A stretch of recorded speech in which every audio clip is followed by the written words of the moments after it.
Yo, what's up, everybody? Welcome to Tricky Jim. Thank you so much for tuning in. Hopefully, you're having a lovely Wednesday and you're ready for some Pokemon TCG action tonight, because that's what we have got going on this evening.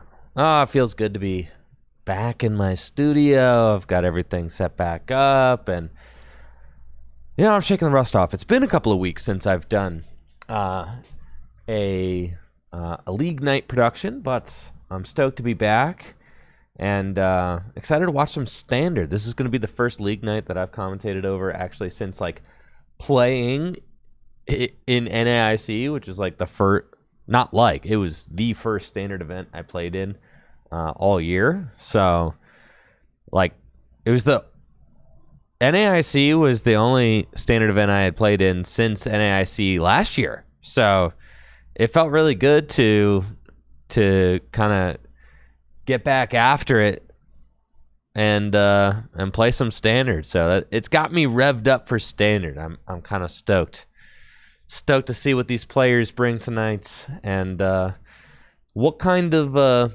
meta responses we're gonna see from standard, and then from the Rose Poke 5K that I produced this past Saturday, where we saw Gholdengo, Michael Davidson, take down the whole thing with Gholdengo EX.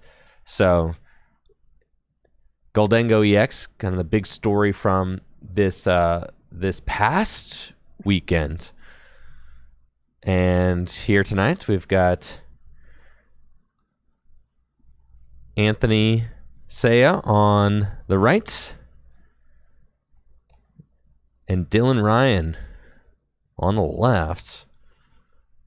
Gonna be competing here in round one. And I don't know if let's see who's gonna be my contact down in the house tonight.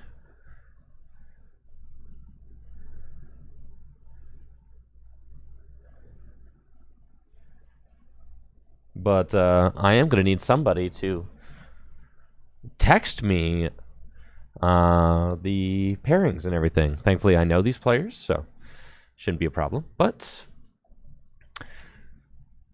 it would be nice if I could get somebody to message me the pairings as they occur. All right, let's get things going, folks. This is round number one of Full Grip Games Standard League Nights. Got Anthony Saya versus Dylan Ryan, and looks like Anthony is going first. Tony. He is going to be playing, looks like Raging Bolt, so that's exciting. Man after my own heart here. Stoked about that. And let's see what he's got going on. Opens Fan Rotom, which is pretty ideal. I'm going to say one of the best openers you can have in the Raging Bolt deck. And then it looks like, oh my goodness, say it ain't so. Do my eyes deceive me? Dylan brought the Rockets deck.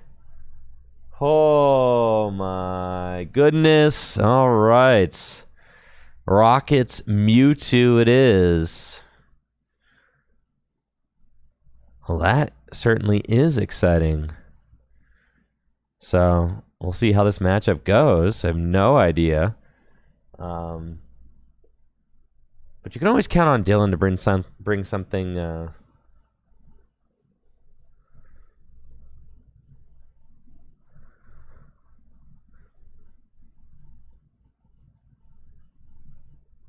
bring something spicy to League Nights.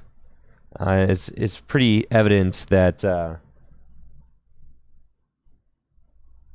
that Dylan values winning with something spicy over winning with a meta deck.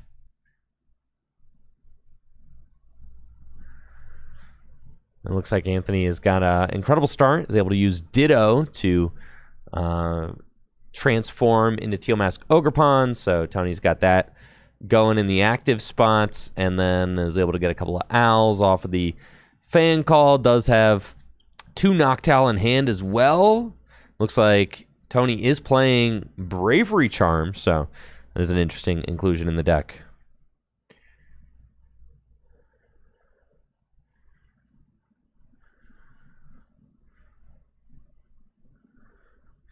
Give me 1 second. I have to communicate with the tournament organizer, Michael Zealy. He's not texting me yet, so just have to make sure that he knows to communicate with me everything for the tournaments.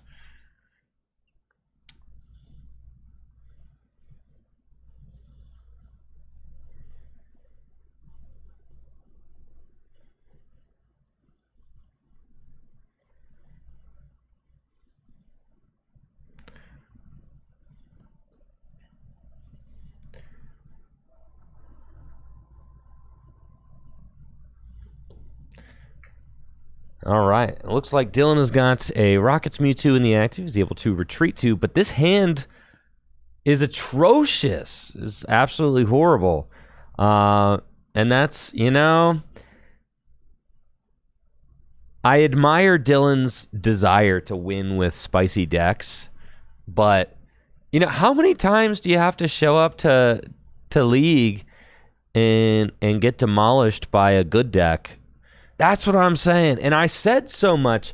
I literally said this. If you watched my Rockets Tyranitar video, I said, if you show up with like a bad deck to League Night, you might as well punch. Like, you're just punting your entry fee into the void. Like, literally you are. It's $10. You just are like lighting $10 on fire. Because we've got some really good players who show up to our standard league. Players show up with really good decks. Right? Like, they're not here to play. Like, there are if there's 20 players tonight, that's $200 store credit on the line for top finishers. And that's like it's almost a booster box. I mean, like, if you win League Night, you're usually walking away with like $100, close to $100 store credit. Booster boxes don't cost $100 anymore, but they used to. All right, back in my day, they freaking used to, man. So, like, still $100. That is a sizable payday for just a random League Night, right? And as we could see, Tony is just completely popping off over here. He's got the turn 2 Raging Bolt with the Prime Catcher. It's gonna rip 2 prizes off the Pheasantipity. Dylan top decks Ultra Ball, but at this point, like, I mean, the game is over, right? Like, it was over before it even started. Again, I admire Dylan's desire to try and win with spicy decks, but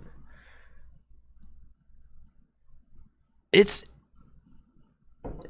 like I said, our standard league is not, it's competitive. I mean, we've got Austin Charles got his Worlds invite this year, and actually Austin Charles is one of those players who finished tied for 125th and then lost out on play points. I don't know if you guys had kind of like caught a whiff of that, right? But that was like a thing, right? Is that players who tied for 125th originally were not earning their invites to the World Championships unless you were the highest play point.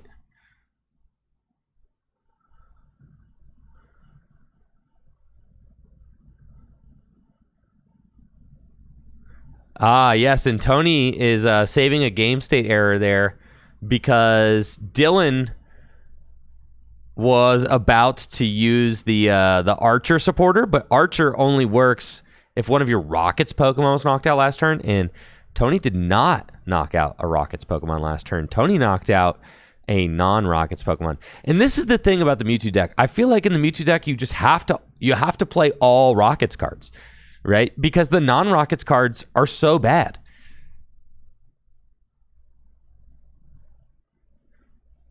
It's so bad for the Rockets deck. Like, you're only using Ariana to fill your hand to 5 instead of 8. You literally can't use Archer if one of your dudes gets knocked out. It's brutal. So that was something that I had kind of figured out from my testing with the Rockets deck, is that it just operates much better the less non-Rockets Pokemon you play. And I think that I actually ended up like deciding that I think I like Zero the best. Even like Clefairy is the only one that I'm really considering in the Rockets deck, because Clefairy allows you to one-hit KO Dragapult easily, but even then, it just feels so bad to have it in play. So I really think the optimal number of non-Rockets Pokemon in the Rockets Mewtwo deck is 0, which is the conclusion I've come to after playing it a little bit. And certainly one non-Rocket Pokemon max.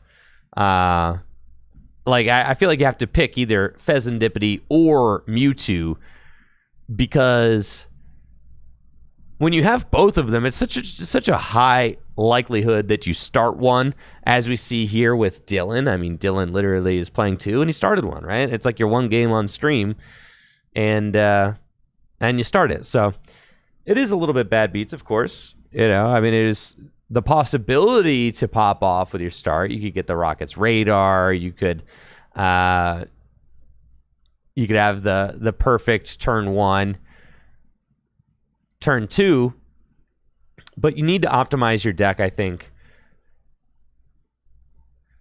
to have as streamlined of an experience as possible if you really want to see success with the Rockets deck. So that's kind of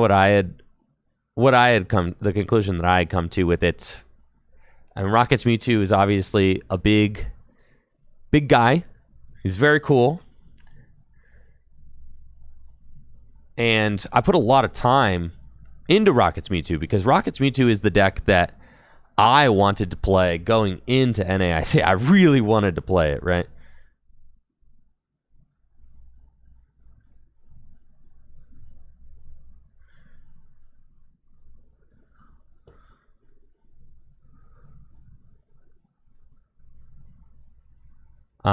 So I spent a lot of time on TCG Live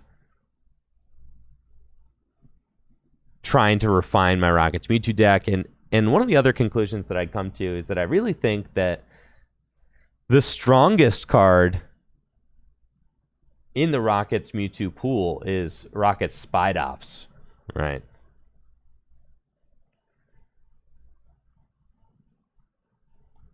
Which also plays into the idea that you really shouldn't be playing any non-Rockets Pokemon, because Rockets Spidops does more damage for the amount of Rockets Pokemon you have in play.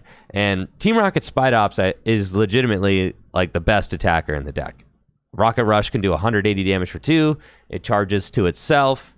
If you're playing like Defiance Band, it can do 210. And then in the new set with the Brave Bengal, you could do 210. Just guaranteed, and 210 hits a lot of really relevant Pokemon for knockout with Rocket Rush. I mean, you can knock out Teal Mask Ogerpon, you can knock out Fezandipiti EX, Mew EX, Latias EX. You really got to focus the whole deck on the Spidops. So yeah, no, I really don't think that.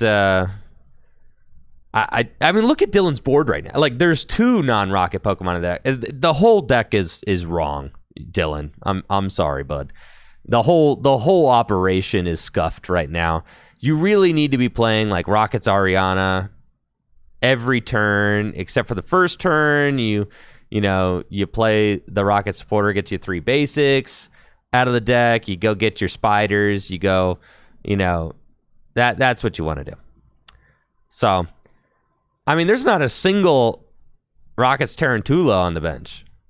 Like, not a single one. We've got 2 non-Rocket Pokemon and an Articuno, which is just atrocious. So, This Rocket's Mewtwo can take a knockout on Fan-Rotom. I mean, sure, Rocket's Mewtwo can take a knockout on Fan-Rotom this turn, I guess. But that's not anything. On Fan-Rotom as a single prize, I mean, I guess you're not going to get skunked. They're not going to get 6-0. That's nice.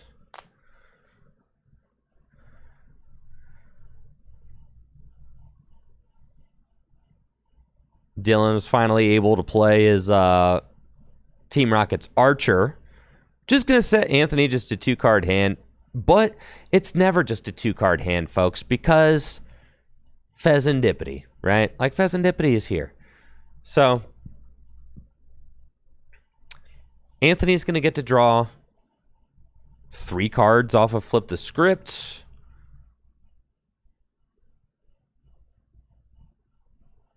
Has Hoot Hoot on the bench if he's able to find... And it's 3. It's not 2. That's right. Oh my gosh. Rocket's Archer. Gosh, Rocket's Archer is worse than I thought. It sets him to 3? That card's terrible. All right, so Erasure Ball. Gonna take the knockout. And Dylan brings it down 5-3, but there are just so many outs in Tony's deck to be able to go down to 1 prize here. So let's see what Tony's got. Off the Archer to 3, top deck. It's a Turo scenario. I love Turo. Great call there. I think Turo is fantastic in this deck. So actually, Tony's hand does kind of suck right now. But he's got Flip the Script, so we find Vessel and Lightning Energy. You can use Vessel to go get a Grass Energy. Nest Ball can go get another Teal Dance. Another Teal Mask. So you probably want to use Nest Ball. Use Nest Ball. Go get yourself another Teal Mask, Ogre Pawn. And then Vessel for double Grass, because you've already got the Lightning in hand. So if you find Sada or Crispin, like, you're chilling, right? So just go get double Grass off of the, get double Grass off the Vessel. Nest Ball, go get yourself another Teal Mask, right? Like, because you're not going to thin the hand down enough to use Mew from this point. You've got a lot of garbage in the hand. So yeah, I do think Anthony should probably stop shuffling. But because you should probably just go get the second Teal Mask, right? You've got a Nest Ball in your hand. I don't really know what else he's saving it for. But we'll see. I thought it was a Nest Ball. Maybe I'm tripping, though. I could be tripping. All right, Teal Dance. See it. Show me the money. And there it is. And the Nest Ball was in the hand, Anthony. I'm cracking skulls, bro. You wouldn't have drawn into that. It could have been a better draw, dog. You're supposed to use the Nest Ball so you don't draw into the Teal Dance. And then you did the thing, bro. You did the thing. You drew into the exact card, bro. That's the reason you play the Nest Ball, to thin it out. I think Anthony is playing, like, very, very defensive here, and kind of for no reason. Like, dude, you're up 3-5. You can, and what is your opponent doing? Your opponent's board state is a single Mewtwo.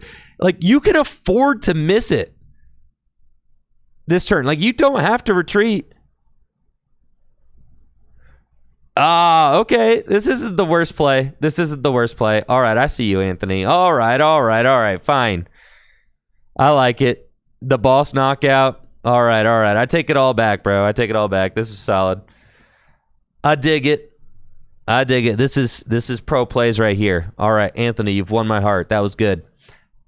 That was really solid. We got the Teal Mask knockout on a bench Spide Ops. Single prize knockout there. Love it. Puts Tony down to 2 prizes remaining. Exactly where he wants to be. And now Dylan is just in like still in a terrible spot. So, yeah, I was going to say, if Anthony is just planning on trying to hit that knockout with Raging Bolt, but I see Anthony was actually eyeing up that boss knockout, like, the whole time, which is why he didn't use the Nest Ball to go get the Teal Mask Ogerpon, because he was considering going for Latias so that he could retreat. And that makes sense, too. So, I like this line from Anthony. With the boss's orders. I was thinking if he's just going to attack with Raging Bolt, you just like, you go all in going for it. And then, you know, worst case scenario, you just Burst Roar or whatever. But with the boss and the double attached to Teal Mask Ogerpon with Teal Dance, like, yeah. And that's the crazy thing about Raging Bolt. You attack with Teal Mask Ogerpon all the time in this deck. It's just a really solid alternate attacker, and is super flexible in a pinch. You know, you're just doing 120 damage. A guy that powers himself up too, which you love to see. Got some thanks to dole out over on Twitch. Yo, huge thank you to Spike Owens for that sub in the 44 months. King Jester with the sub in the 40 months. Caveman J with the Prime sub. Random Effects with the sub and the 25 months. And Jazzy Josh with the Prime sub in the 9 months. Yo, thank you guys so much for the support. I appreciate it. Glad you guys are digging the stream, having a good time. That's what's up. I got some questions over on YouTube. Is Rocket's Crobat a consideration? Unfortunately, I tested Rocket's Crobat quite a bit. Like I said, going into NAIC, I just wanted to play a Rockets deck. I wanted to play a Rockets deck so bad. And really, I don't think that... I think that the best Rockets deck is a Rockets Spidops focused deck that plays maybe 2 Mewtwo tops. That's the best Rockets deck. You have to heavily focus on Spidops and basically treat it as like a single prize deck. Crobat is unfortunately not very good. None of the guys are very good except for Spidops. And Mewtwo's like, all right. But the thing is that when it comes down to it,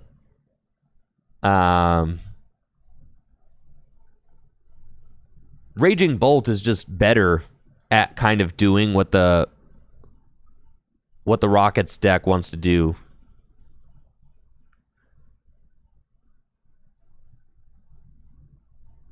Than the Rockets deck. Like, the Raging Bolt can attack with single prize Pokemon. So can the Rockets deck, right? Rocket Rush, sure. But Raging Bolt has access to the Baby Bolt, has access to Fan Rotom. Both of which just, like, put in a lot of work. Now, Anthony is in kind of a strange spot. Doesn't really have like a lot going on, but he's got the stadium. So you drop the stadium, Ultra Ball for Mew, slap down that Bravery Charm, play the Nest Ball, and just go ham, right? Like, just go in. You're drawing with Mew now. Like, you got your only Hooter knocked out. That's okay.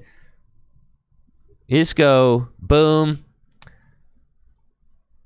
Yep, bench, Ultra Ball, get the Mew, draw some more cards. Worst comes to worse, you still got guaranteed knockout on the Spidops, and you go down to 1 prize, right? With Mew and Fez in play, like, you're totally chilling. So it really... Like, you're probably hitting one of those 3 Sada in the middle of the deck here, but you might not. You just go get the Mew, Ultra Ball. I would even go get the final Teal Mask. Get rid of that owl. The owls are done, right? Palpad some good stuff back into the deck. You're not going owls here, you know? So Ultra Ball away the owl and the charm. Palpad like a Sada back in, and then just get after it, right? Stretcher, not stretch. Yeah, Palpad 3. You know, Palpad the supporter back in. Ultra Ball, draw 3. I pretty much guarantee you're going to hit it off the draw 3. All right, whatever. Maybe if there's no Sada in the discard pile, I don't actually know if Anthony's played a Sada yet. So, like, might not. I think there are 4 Sada in there, so, like, that's fine. If there's nothing worth chucking in with the Pal Pad, then Bravery Charm is totally fine. And let's get it. Mew. We're going to draw 3 cards, baby. Show it to me. Restart for 3. Restart for 3. Like I said, I really wanted to play Team Rocket. I love the vibe of the deck. I wanted to play it so badly, but I could not justify it. I do believe in my heart of hearts that Raging Bolt is just the better deck. And they try to do very similar things. Big Teal Mask. All right, Tony, do it. 3 cards. Sada, right here. Easy. Money. All right, dude, you're drawing like crap. I'm not going to lie. 1 more card. Get it, dude. Nest Ball. All right, whatever. We don't want to thin with the Nest Ball. If you draw into the Teal Mask this time, I'm going to scream. There it is! Sada! All right, Tony, why are you thinking about the Sada? Don't you just slam that? Why? Tony be like, huh, I don't know. Sure, I guess. Okay, here we go. Sada. Now, you do need to think about which energy you're accelerating. Right, there's a Lightning in the deck. There's 3 fighting in the deck, so they have to be both fighting. Draw 3. Night Stretcher. I didn't show the energy yet, but, you know. I think at this point, Dylan is just saying, you know, you've got enough energy in play. It seems inevitable. So that's GG's. All right, and Anthony is your round 1 winner with Raging Bolt. Yes, Raging Bolt. Broken deck. Love it.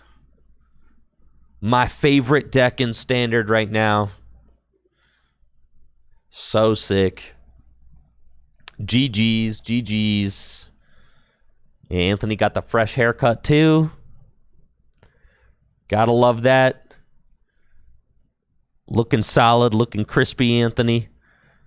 Some tight play there with the Raging Bolt. Love the boss play. I apologize for busting your chops for that. You didn't deserve that. You played like a pro. Dylan, I'm not going to apologize for busting your chops. Not at all, dude. You had 2 non-Rockets Pokemon in the Rocket deck? Unforgivable. Unforgivable, bro. Unforgivable. Hopefully you learned your lesson. Let's go. All right. That's round number 1 in the books. I also have learned that we have got 25 players for Standard tonight. 25. There are 25 players here competing for the top spots. First place gets $100 store credits. Second place, $70 store credit. And top 4 rounding out with $40 store credits. And that is just on a 5-round best of 1 Standard League night, folks. Full grip games, the place to be. Absolutely incredible. $250 store credit up for grabs on just your random Wednesday league night here at Full Grip Games. So stoked to see who ends up taking the largest chunk of the pot home tonight. We've got lots of goodies in the shop to spend your store credit on. I actually just made a purchase yesterday with my store credit. Actually, I've bought a couple of things from Full Grip, my store credit lately. I made some trade-ins the other week and bought a Full Art Cynthia and Caitlin. Sheesh. Full Art Cynthia and Caitlin was like $200, but I traded in some stuff for. I traded in some slabs for it though, so it didn't feel as bad. I mean, store credit is basically like when you're spending store credit, it's like it's not even real money. I mean, that's just everybody knows that. you can waste your store credit on silly stuff because it's all the silly things you would like never spend real money on. You could just spend store credit on that, right? It's like the ultimate funny money. Yeah. Which is so sick. I love it. So I traded in some slabs to get the Cynthia and Caitlyn, and then I traded in a bunch of other cards, and I just bought the Team Rocket deck box. The one from Japan. We had one of the ones from Japan. I think it kind of looks like that. This one. Yeah. We just got one of these in the store. We ordered one. Yeah. And so I picked that up with my store credit. Man, I'm excited about that. Whew, so sick. But anyways, lots of news in the world of the Pokemon trading card game. Man, never a dull day. There are so many things to chat about as we await round number 2 here at Full Grip Games. Man, how about the Mega Evolution set announced for September? How about that, dude? Mega Evolution. It's just Mega Evolution.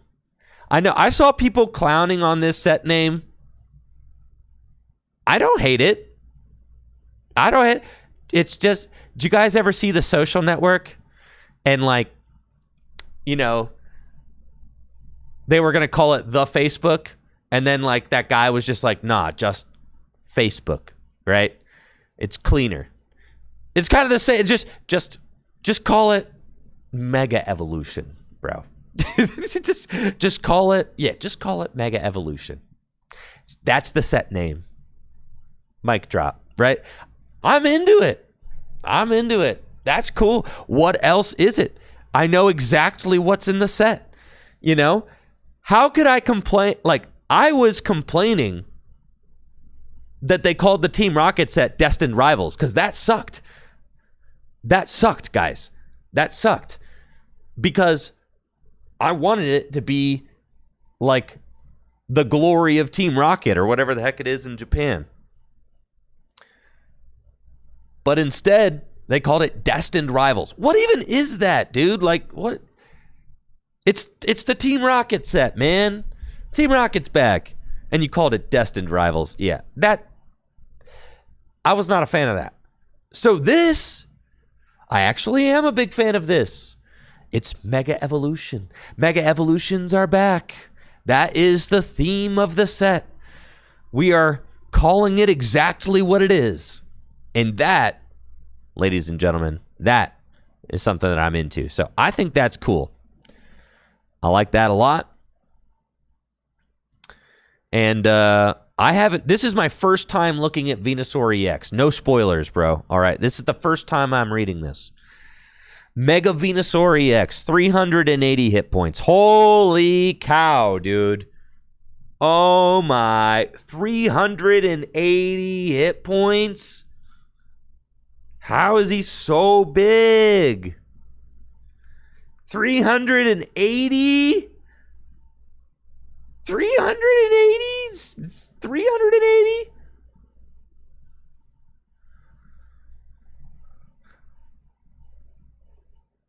$380.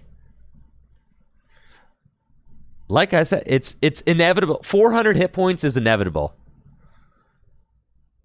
A Pokemon with 400 hit points is inevitable. It's crazy. Like, there was a time where we were like, dang, 300 hit points is inevitable, right? I mean, really, we think about like the first ever 200 hit point Pokemon, and it was like, oh, well, okay, well, we've got to 200, but like we're not getting close to 300. And then tag teams came out, and we're like, okay, well, now we're really close to 3. Well, actually, there was a tag team with 300 hit points, was there not? Magikarp and Wailord. It's got 300 hit points. Was Magikarp and Wailord tag team the first Pokemon with 300 hit points? Yes. I think so.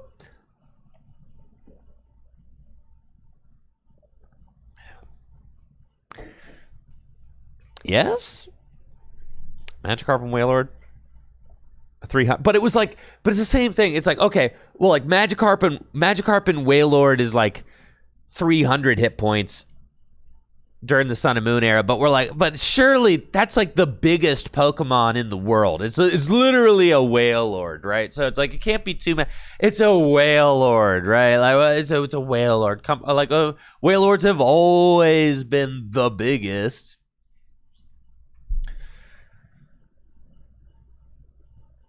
Yeah, and then VMAXs happen, right?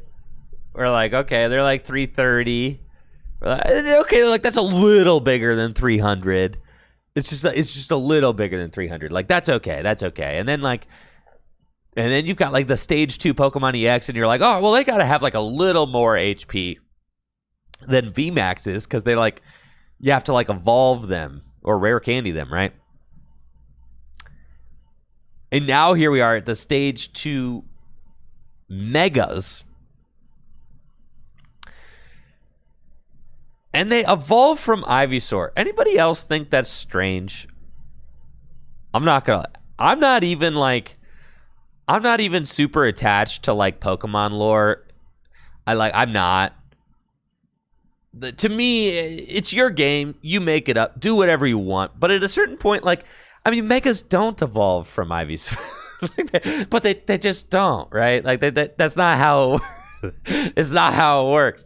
I don't know why. Like I typically don't get hung up on stuff like that. I really don't. But like that's not how it works. It bothers me for some reason. So if they did them like breaks, they would be unplayable. No, they would just have to be really, really, really broken. You could make them. You could make breaks playable. They just have to be really, really, really broken. Yeah. For sure, right? All right, folks. Looks like we've got round number 2 coming up here at Full Grip Games. Still more to talk about. I didn't even read Mega Venusaur's attack yet. Hold up real quick. Jungle Dump. Love that. Shout out to Forest Dump. Okay. Jungle Dump, 240, heal 30. Solar Transfer. As often as you like during your turn, move a basic grass energy from one of your Pokemon to another one of your Pokemon. Classic Venusaur behavior. Classic. That's classic Venusaur right there. Venusaur always does something like that.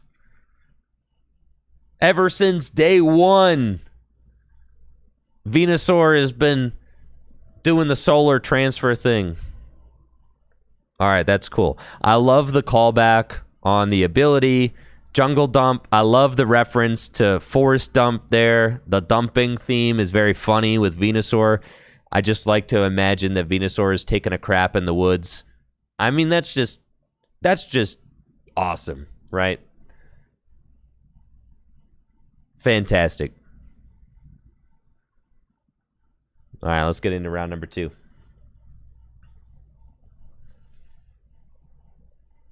Oh, it's like we have like a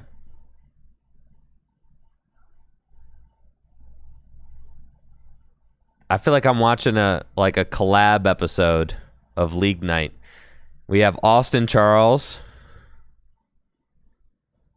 who actually just earned his Worlds invite. He was one of those players who was tied for 125th place and didn't get his Worlds invite because he didn't have the highest number of play points. And they decided that play points were going to be the tiebreaker, and they didn't really tell anybody that, right? So, like, he didn't get his Worlds invite. And then Pokemon actually went back on it and did retroactively give all of those players who were tied for 125th, they gave them their Worlds invites.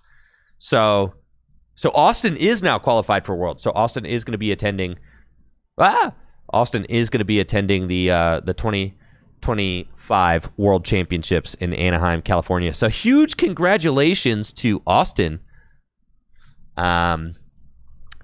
Massive accomplishment there. I'm sure he's very excited. It was a close one. Looks like he wasn't going to get his invite at first, but then Pokemon changed their tune and decided to award those invites to all of the players tied for 125th place asymmetrically. So that's very cool. We've got Alex Carpenter showing up to Standard League Night. That's why I feel like we've got like this is like a crazy meeting of universes here.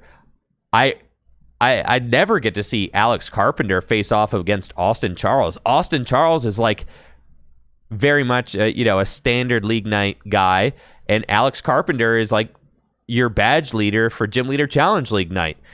I mean, like, this is a huge matchup here because Austin Charles is like the most accomplished Standard League regular, and Alex Carpenter is the most accomplished Gym Leader Challenge League regular. So, like, that's what you've got, right? I mean, you could argue that maybe Ben Morse, but, like, Alex Carpenter beat Ben Morse in a head-to-head during last year's Championship Series finale. So, like, this is crazy. We've got a nuts matchup here. Looks like we're going to be seeing Cynthia's Garchomp against Alex with what is this, Ceruledge EX? Holy smokes, dude. All right. We're in there. Let's go.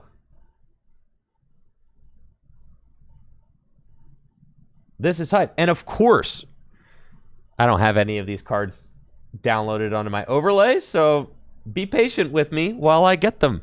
Thankfully, there is a Mew in the active, though, so that doesn't look out of place.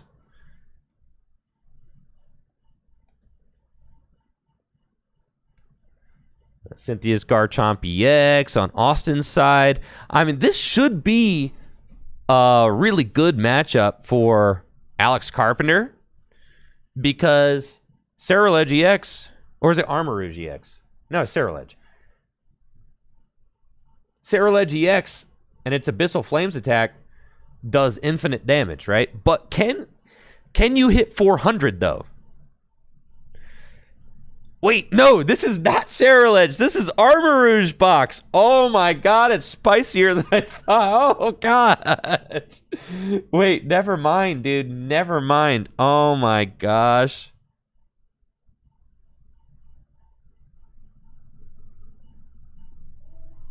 Oh my gosh. Alex Carpenter throwing me for a real loop here.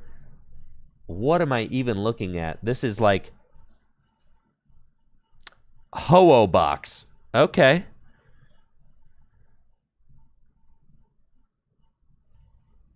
So Austin's going to start the game off with a Arven, and Austin looks like he's got like the perfect start, right? He's got Arven, he's got Buddy Buddy Poffin, he's got TM Evolution. He's going to be able to go and get some of those Gabite out. With the TM Evolution, Gabite's got the Champion's Call ability.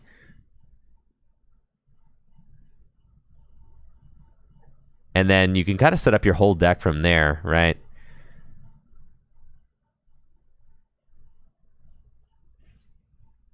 Yeah, so check this out. And the Rocket's Watchtower to boot. That's pretty cool. Turns off colorless Pokemon's abilities. This would be a huge flex for Austin if he's able to win League Night with the Cynthia's Garchomp deck. It's certainly a deck that kind of has... it's a deck that kind of has potential, I would say. Like, it's not the worst deck, but it is not, tier 1 or tier 2 by any means. Like, it's... But it's not bad. The Cynthia's Garchomp is like... I would rate Cynthia's Garchomp above the Rocket's Mewtwo deck, personally. As far as like competitive viability goes. Let me know in the chat if you think that is like an accurate if you think that's an accurate assessment. Sorry, guys, that I have not uploaded the overlay. Yeah, it's round 2, and Alex and Austin are both 1-0.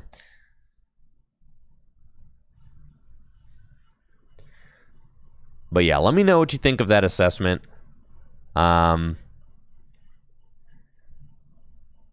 right, we've got Ho-Oh EX, dude. Ho-Oh EX is doing things. Oh my god, and Armarouge is in. Oh my god! Oh my god! And oh my god, Alex is taking 2 prizes right here. Oh, it's just happening so fast.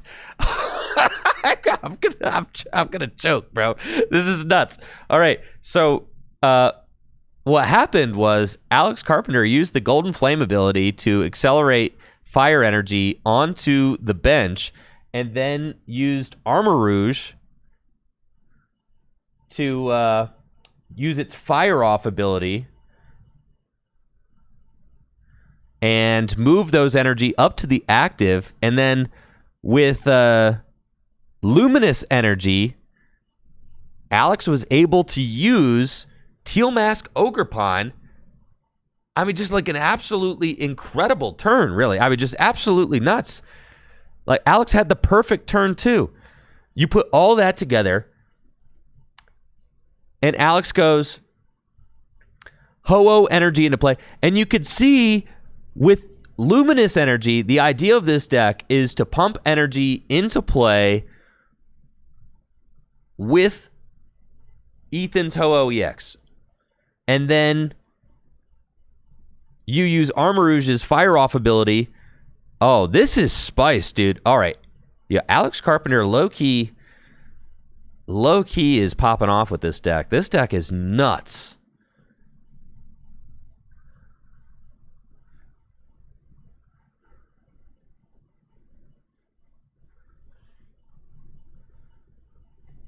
Maybe the Cynthia's Garchomp and the Rocket's Mewtwo deck are kind of similarly power leveled. Maybe so. This is a big turn from Austin, though. I don't know. Which deck had a higher placement at NAIC? Was it Rocket's Mewtwo or Cynthia's Garchomp? Somebody in the chat, let me know. This is a really big comeback turn from Austin, though. Austin's got Counter Catcher on the Armarouge. That's what I'm saying. It's 100% Cynthia got the better finish, right? So then, checkmate. Garchomp got 59. Yeah, top 64. Checkmate. Checkmate, guys. Checkmate. I told you Cynthia's Garchomp's better. Checkmate. Yep. Checkmate. Get wrecked.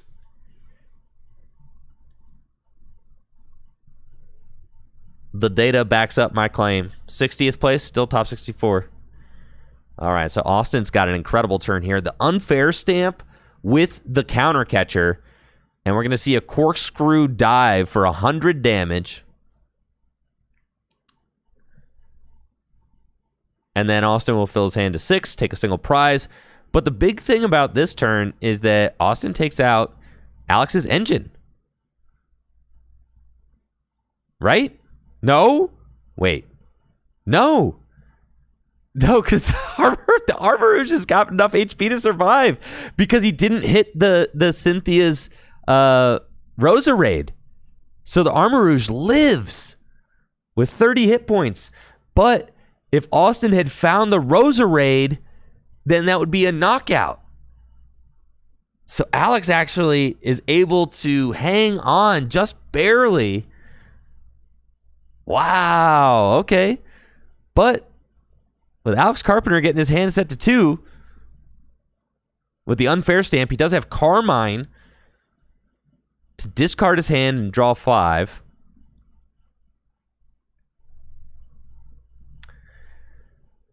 And Area 0 Underdepths is in play, so Alex can extend his bench to 8. He's got Fez, Nest Ball,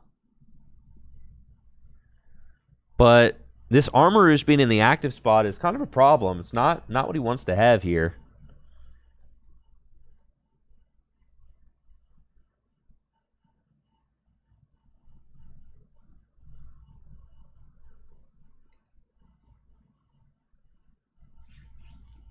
And it's got a retreat cost of 2. So it could be difficult to get out of the active spots as well. Yo, this is some real gamer action here. He plays the ant. What is the ant? All right, is it Durant EX? What is the ant? This is my first time seeing this.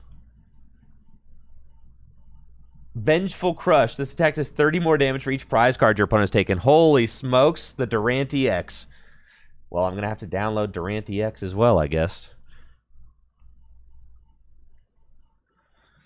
So apparently Alex Carpenter is playing Durant EX in his deck and is able to establish another Charcadet. So that's like huge.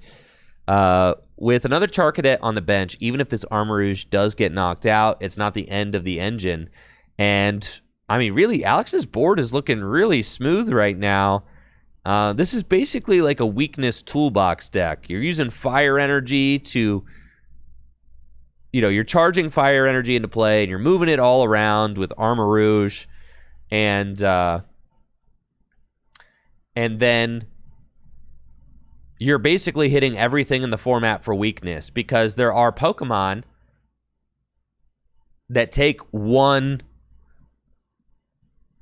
colored energy and then colorless energy that can take, one-hit KOs on everything. You've got Lily's Clefairy is taking one-hit KOs on Dragon Pokemon. You've got Durant EX is taking one-hit KOs on Grass-weak Pokemon, like Grimmsnarl, like Cynthia's Garchomp. This is really cool. You've got Fire Pokemon, of course, so you can one-hit KO Gholdengo EX. Durant EX can also one-hit KO Charizard. And we've got Iono.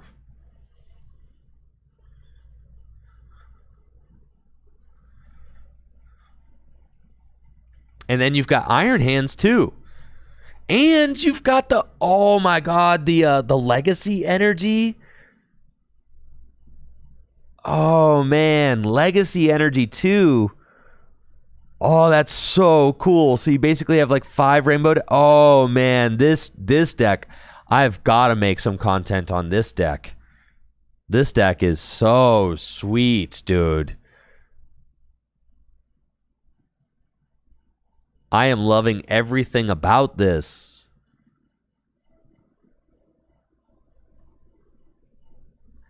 You can one-hit KO everything.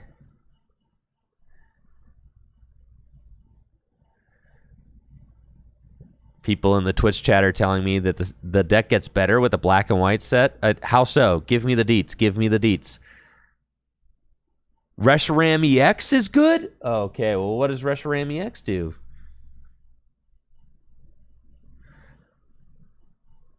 Where are people getting this list from? What is like the... How is this deck a thing that people know about but not me? Where am I not dialed in? How am I not seeing this? Is it because I'm not playing TCG Live every day? Is that it?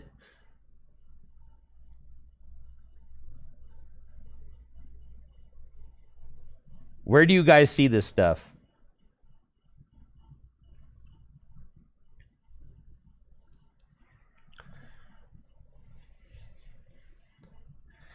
I should check out the top 8 list from one of the online tournaments recently. Some really cool guy played it, says Mr. Soda King.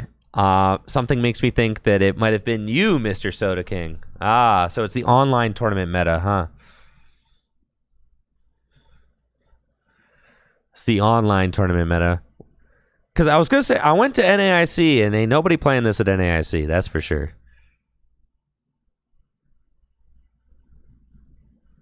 And like the biggest tournament, the biggest Western tournament ever, this deck was nowhere. Yeah, the meta does move very fast. Dang you, internet. All right, flip the scripts. Did it top 64 NAIC? That's pretty cool. All right, so it did get... It's one of those decks that got like one finish at NAIC and then like now a bunch of people are trying to play it because of the coolness factor. I get it. That makes sense. It's got a terrible Guardy matchup. That makes sense. Yoshi Tate. All right, I know Yoshi. That's sick. Yoshi loves spicy decks, so that's cool.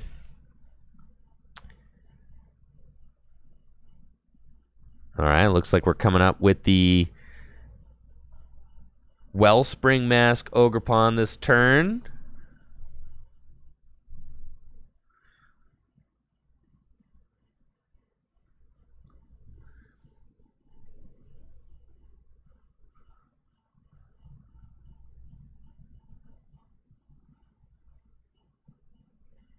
All right, so 2 of these made day 2 at NAIC. Got it. So that's pretty cool. So it kind of had like a very small presence at NAIC, but now it's kind of blowing up in popularity because of the coolness factor. I think that makes a lot of sense. All right, that's really cool. All right, well, dang, this is nuts. So Alex Carpenter gonna knock out the Monkey Dory. That is a good call there from Alex, obviously targeting that thing down because Monkey Dory has the ability to heal. And then also softening up the Cynthia's Garchomp in the process as well. I really like the look of the deck. It seems really neat with the Mew EX on the bench as well. You always have free retreat to pivot into whatever attacker you want next.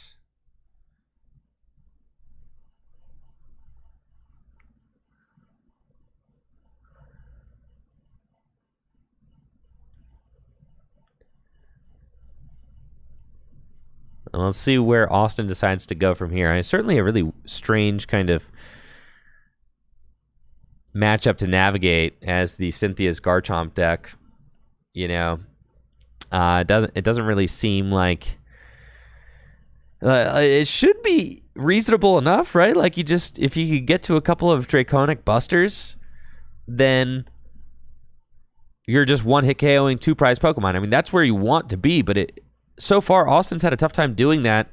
And a lot of that stems from the fact that Alex was able to get the turn 2 Torrential Pump with the Wellspring Mask Ogerpon. But Austin is doing a good job of chasing down these Armarouge. I mean, this is the thing. I was thinking to myself, like, this could make the deck really falter if you could just continue targeting down these Armarouge. And let's see what Alex does in response. He does have a Lily's Clefairy with 1 energy attached to it. So Lily's Clefairy can do damage, but it's not going to be able to do enough to knock out this Garchomp. And with no Armarouge in play, Austin could be set up to just sweep this game with a fighting energy on each of his Cynthia's Garchomp. So I do like that. The one thing that could make Austin stumble is if maybe Alex is able to like counter catcher up the Roserade and like you saw block it for a turn, right? Like that could do it maybe. We do see the Legacy energy, though. The Legacy energy is big, but also can't be comboed with any of these Luminous energy. So that is really important to note. It would be nice to try to force Austin back to an odd prize count with the Legacy energy.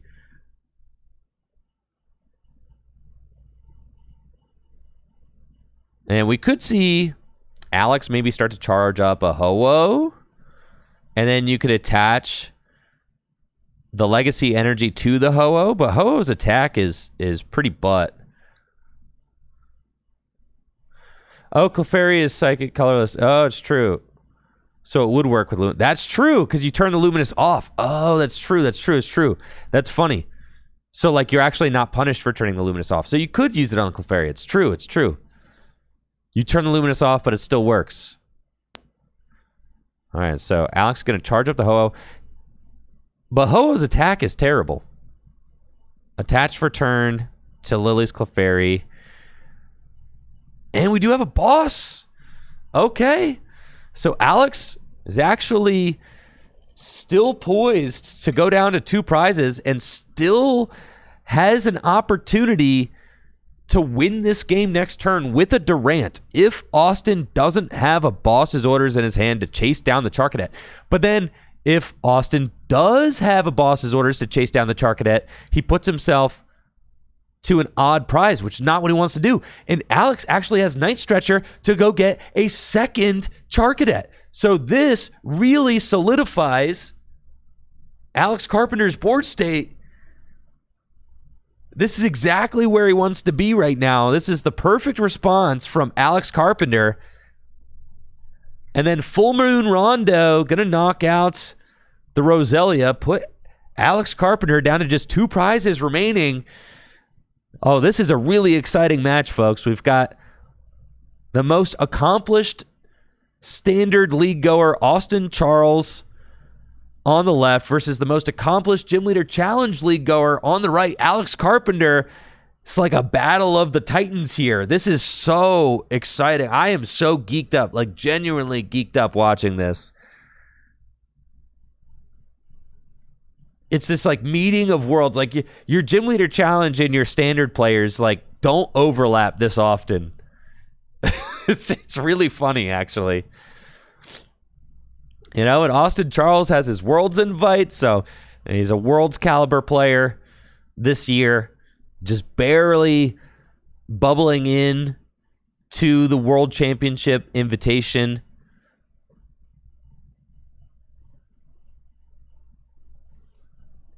At 125th place, like I said earlier, did not originally get awarded his Worlds invite because he wasn't the first seed of the players that all tied for 125th place. And I think there were like a handful of them. And originally they were only inviting the 125th place player with the most play points. They were using play points as a tiebreaker. But they eventually went back on that and decided to invite everybody with the same amount of championship points as the 125th player. So Austin did get his invite there.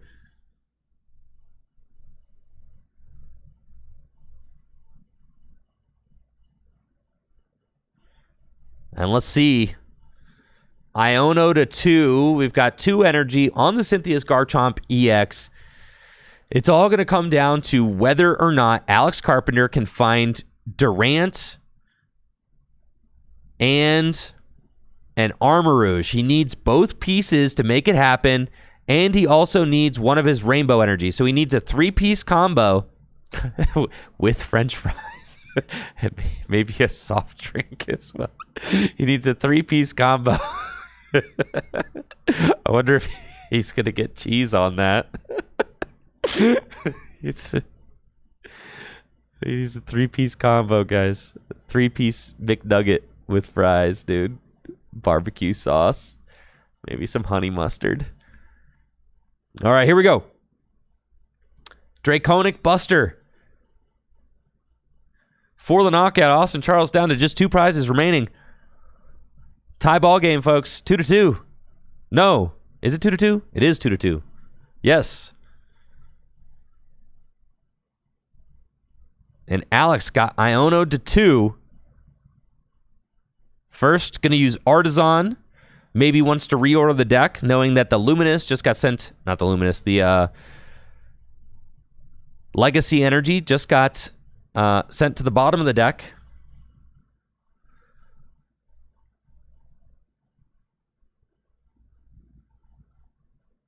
Wait, why would you use Iron Bundle if you've only got 2 prizes left?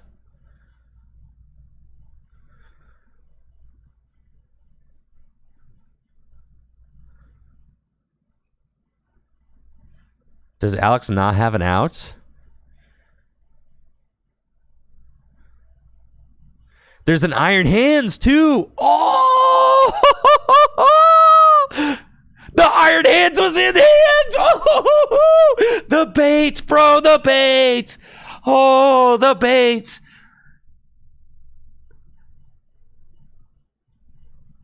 The hands. First with Mew for 1. It's a fire energy. Can't detach that from hand, but you could use Ho-Oh if you wanted. Flip the script. Finds a research. Here's Armarouge.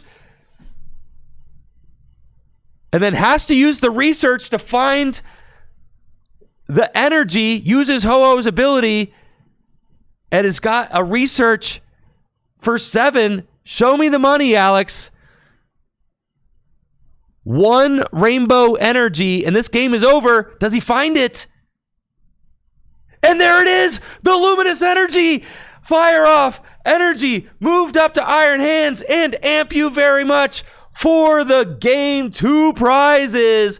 And Alex Carpenter is your round 2 winner with the Ho-Oh Armarouge box. Absolutely nuts.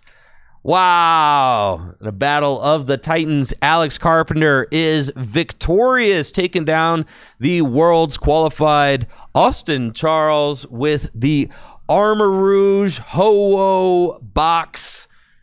Austin playing a very cool Cynthia's Garchomp. Austin played that matchup really well. He did a good job of targeting down Alex's Armarouge, but Alex was able to persevere and find the route by continuing to gust odd prizes. The very aggressive starts with the Wellspring Mask Ogre Pond certainly helped to set him up for victory. I mean, just really well played from both sides. Some impeccable gameplay there to watch. GG's to both players. And really just a joy to get to watch that round. So that was very hype. Very, very hype. And really cool to see Alex Carpenter showing up to Standard League, dude. Heck yeah. I love it. You know what? Gym Leader Challenge is my favorite way to play the Pokemon TCG, but there is more to life than Gym Leader Challenge. And there is more to appreciate about the Pokemon TCG than simply GLC League Night. GLC is my favorite. I love GLC, but to see Alex actually playing some Standard, it's really exciting because he's a very talented player, and he could certainly make a name for himself in Standard as well.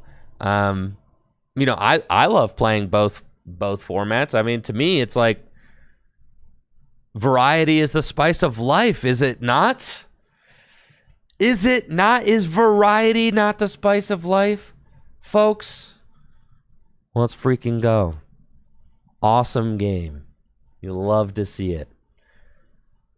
You love to see it. All right, that was an exciting round too.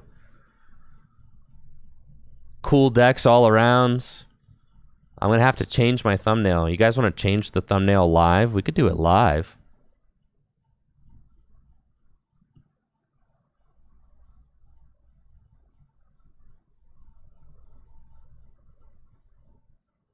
Dang. Let's do it. So what's the... It's Ho-Oh, I guess.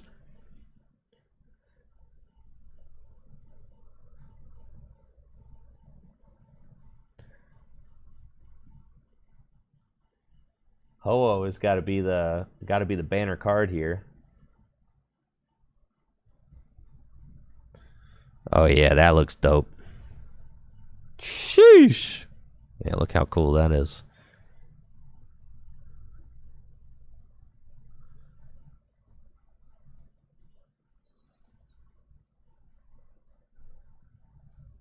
So, and what does Reshiram do? You guys were saying Reshiram kind of helps that deck a little bit. Let's take a look at that.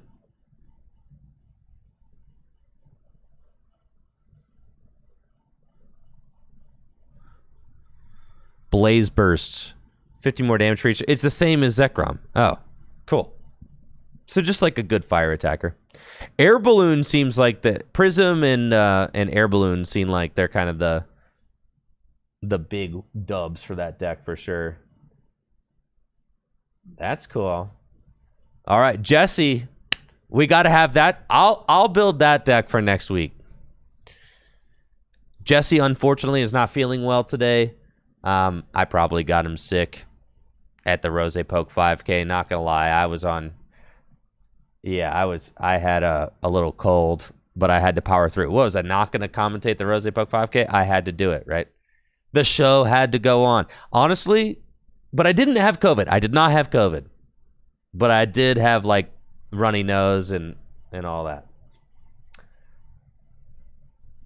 But it was like a situation where it's like I had been planned to do that 5K for like months, you know, and it's like the week up, I just can't bail on it, you know.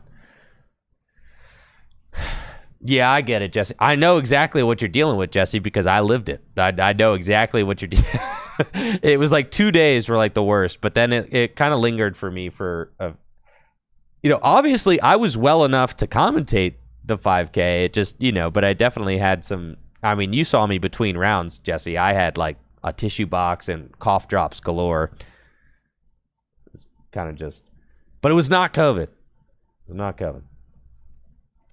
But anyways, like it's just one of those. It's one of those situations where it's like, what am I gonna do? Am I gonna bail on the project that I had like that I had promised I would do months in advance? You know, that I was like getting paid to produce. You know, it was not a great situation. Unfortunately, Jesse was the sacrifice, having to spend the entire. I know, right? Unfortunately, I was only hanging out with Jesse all day, so really, Jesse was the sacrifice. Unfortunately.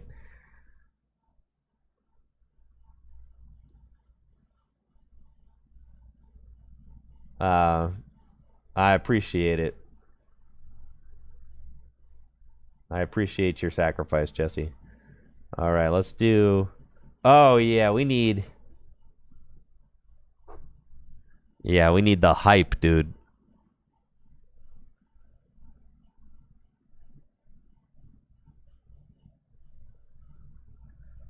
We need the hype guy. We need hype Jim.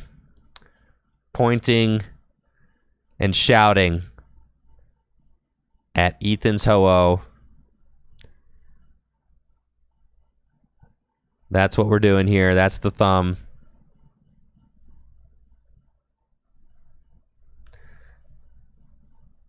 And then, yeah, shout out to Sephra for designing the modular thumbnail for me. She's goated. If you watched Trainer Tour, Sephra was the girl who played the Hisuian Sneasler Butterfree deck.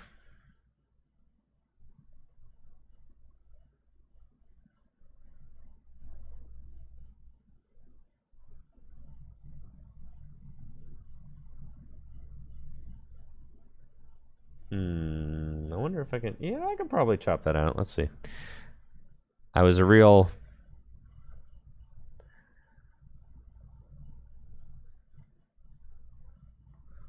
not very responsible, and unfortunately, I did not save this nice little graphic that I made for the thumbnail. So we're gonna do this. We're gonna do this the creative way. All right.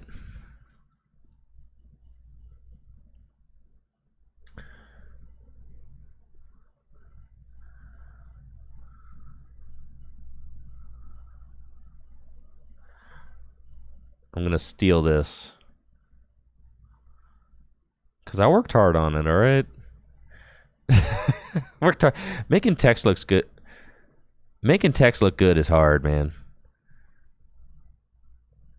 That's like the biggest thing. Like, I'm not a graphic designer by any means, not at all. I know how to use Photoshop, but that there's a huge difference between like knowing how to use Photoshop and being a graphic designer.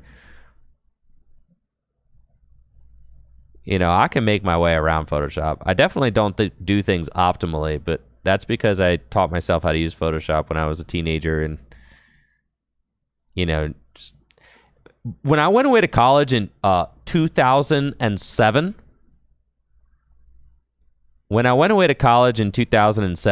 I mean, I legitimately knew more about Photoshop than my professors did at the time. Because my professors were, I mean, God bless them, they were all kind of old and were like talking about, you know, using the dark room and, you know, photography and stuff. But yeah, and that was dope. I mean, I learned so much from them, but as far as Photoshop goes, like, I definitely knew more than them. Because I had been teaching myself since I was a little lad.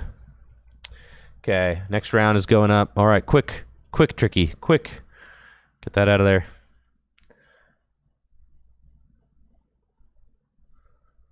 Bam. Yeah, look how good that looks. Shut up, haters. There you go. The problem is that, like, Ho-Oh's face doesn't really fit. Like, neatly. Let's do... Yeah, slap that stroke back on there. Beautiful. You get it, right? Like, you could tell that's a Ho-Oh back there. You could tell it's a Ho-Oh, right? Let's see. We could do... Yeah, honestly... Just do, like... I could make the card, you know, like, not take up the whole... Yeah, that honestly looks fine. Yeah, and then we're gonna flip this. One of the nicest things I had a video editor reach out to me.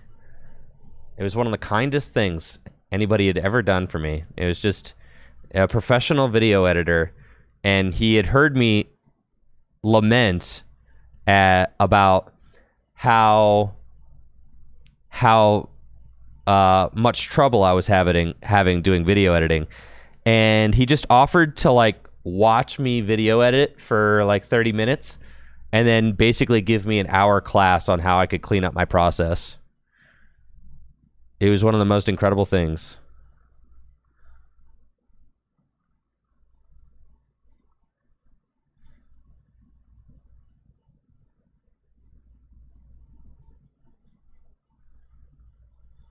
So yeah, that was really hype. All right, anyways, let's get into it. Round number 3, folks. Dang, I keep switching to camera 3. There's nothing on camera 3. Who do we got?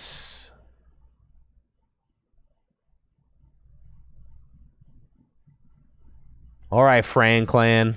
Let's hear it.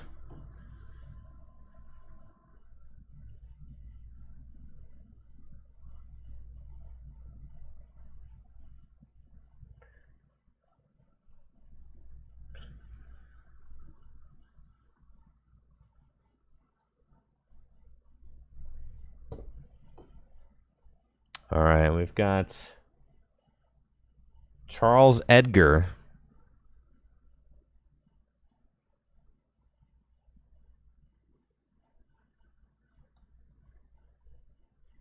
On the left, Fran Steiger on the right.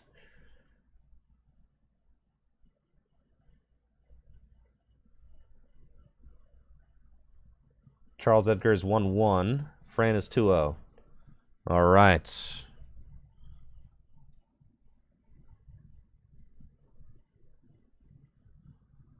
Heck yeah, folks.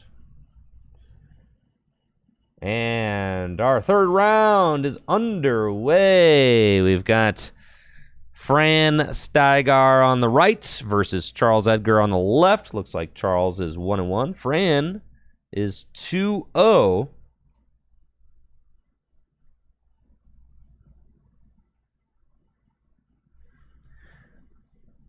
Charles 1-1.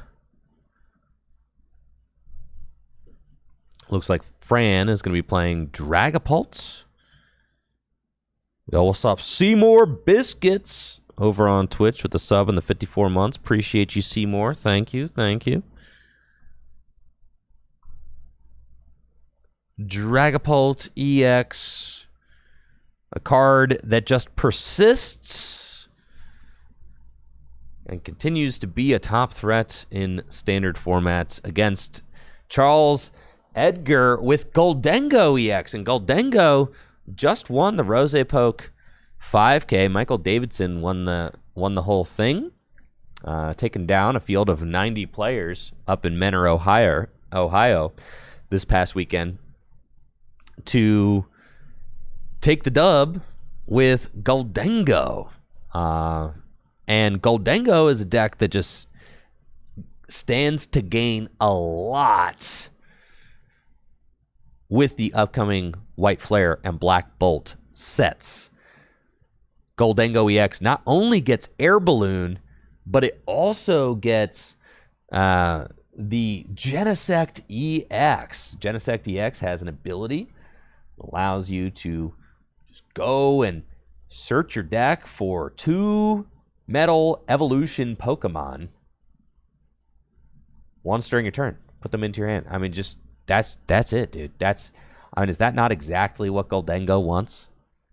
Just a basic Pokemon that just goes and gets 2 evolution Pokemon. It just goes and gets 2 Gholdengo. It's just perfect, right?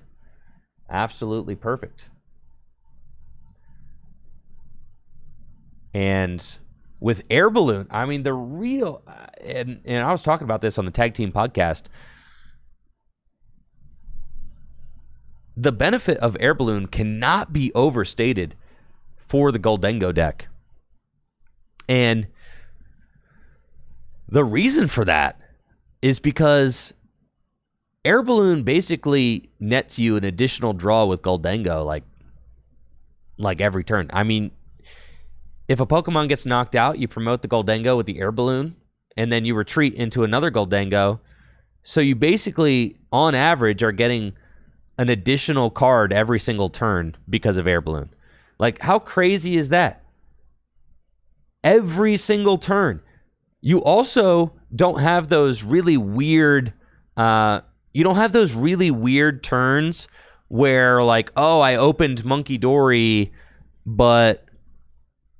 I opened Monkey Dory or I opened Dreepy, but I don't have an energy, so I'm not going to be able to attack for a couple of turns, right? Because that sucked. That was like one of the worst parts about the deck right now. But when you play Air Balloon, you will be able to freely pivot your Gholdengo in and out of the active spot because they got a retreat cost of 2. So I am very enthused for these buffs to the Gholdengo deck. I feel like they're going to help the deck to operate much more smoothly than it does in current standard right now. And really, as much crap as I give the Gholdengo deck in standard right now, it is not a bad deck. It is quite good, obviously. As it continues to rack up some pretty decent finishes. It doesn't have, like, the big win this format. It did perform, I think, decently at the Japan Championships, finished in the top 16, I think. Or did it have a top 8 finish in Japan Championships? One of the two. I think it was top 16. I think it was like 11th or something.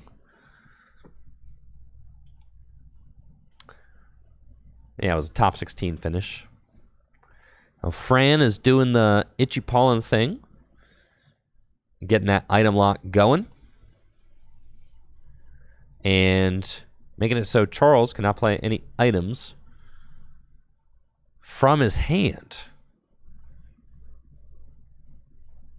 Which can always be tough for Gholdengo, but Gholdengo's got access to Cypher Maniac's code breaking, so, if Charles can find a Cypher Maniac, can start to stack the deck and draw into the exact cards that he wants. And it really doesn't take a lot of resources to knock out Badoo. Fran plays Ultra Balls, got a Dracloak, and can start using that Recon Directive, churn through the deck a little bit. Find a Research off of that and an Iono. I have to imagine that it's going to be probably Iono, unless you're like really not feeling like you need those resources. But yeah, I feel like you got some, well, like a Night Stretcher, and you don't necessarily want to get rid of that. So, ooh, yeah, the new League Hollow Dracloak also looks really nice there on Fran's board, gotta say. I've definitely become a total sucker for the League Hollows. I think they look great. I think the Pokemon Company International is doing a fantastic job with the League promos. So if anybody from TPCI is listening, kudos. I do love the. I mean, look how nice they look, and they're just such a nice little reward for players that go to their local leagues. Wonderful. Love it. Absolutely love it. So definitely huge props to TPCI for giving league goers, like regular league goers, just a little boost of incentive to like show up week in and week out and play. I think it goes a long way towards helping players stay involved with the game, especially since they get these pretty little playables, right? Like they're playables, right? They're all really good cards that you get out of the prize packs. And then like you can really, if you go to League every week, like you can really build a nice collection of the League promos. I mean, you'll end up, if you go to League every week and you get prize packs every week, I mean, I don't know about the shops that you guys go to, but at Full Grip Games, you get one guaranteed pack for going to League every week, and then obviously you get the store credit based on attendance, and we pay out 100% store credit. But then like top finishers also get additional prize pack bonuses too. So like if you're finishing in the top 4, you're getting even more prize packs on top of your store credit, and it just makes it so like the hobby can really fund itself, which is really one of the biggest issues when it comes to having hobbies. Is that sometimes they're just too expensive, right? But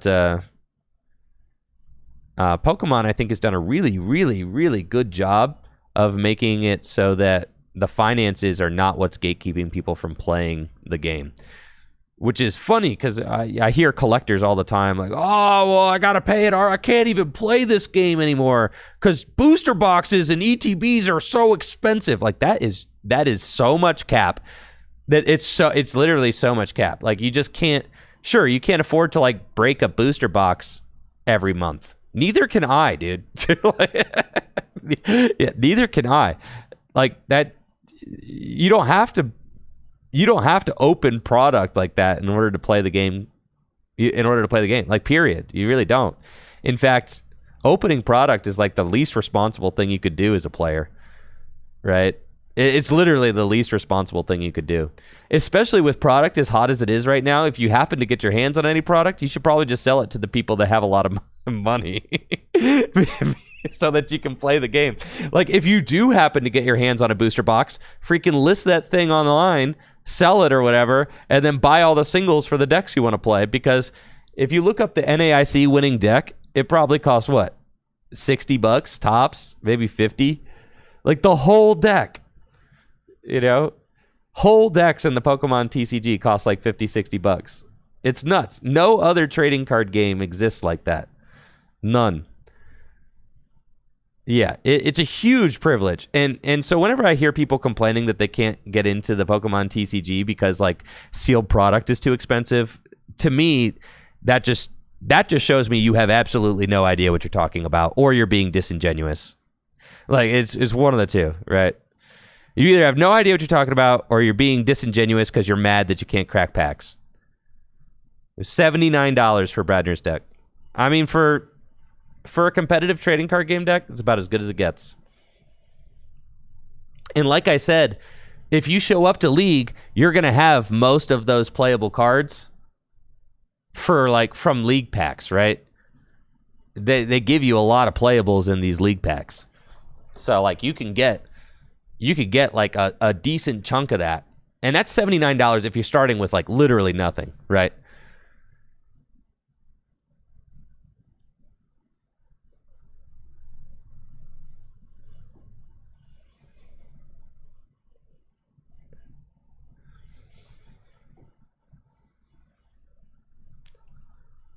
All right, Charles going to take the first knockout there with Gholdengo knocking out Badoo.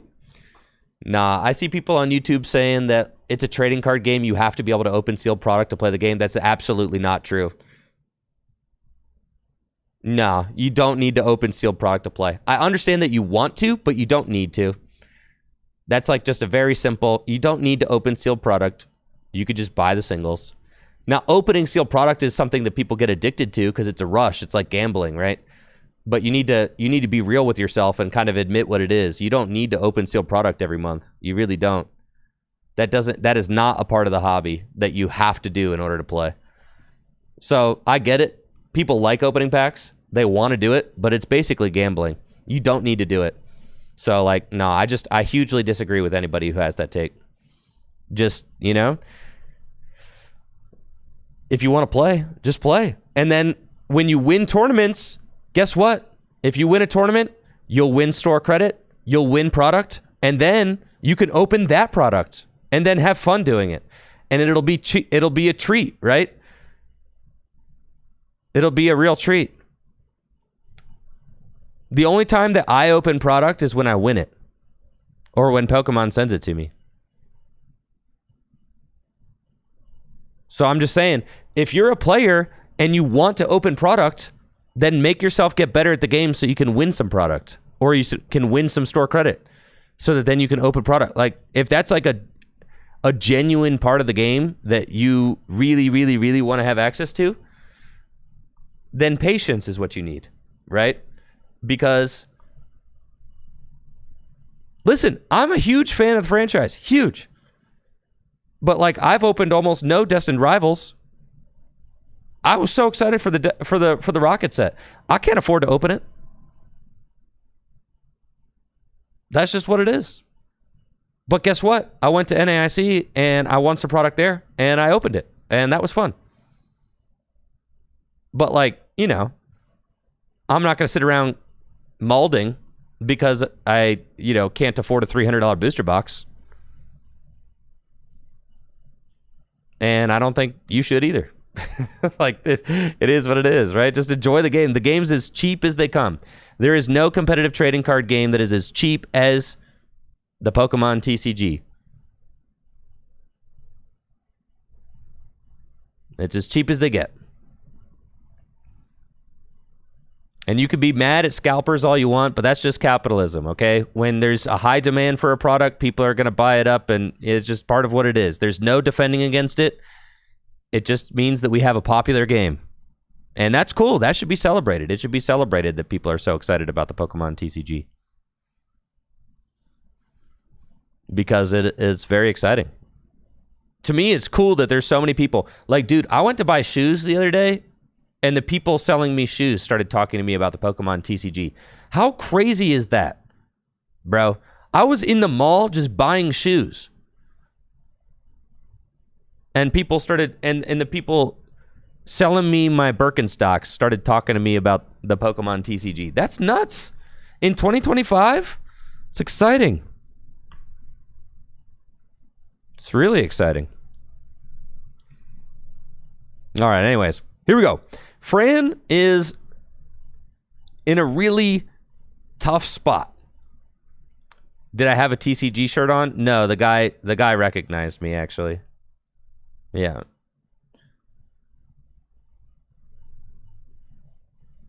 Thank you, Konstantinos, for that sub and the 31 months. Appreciate it.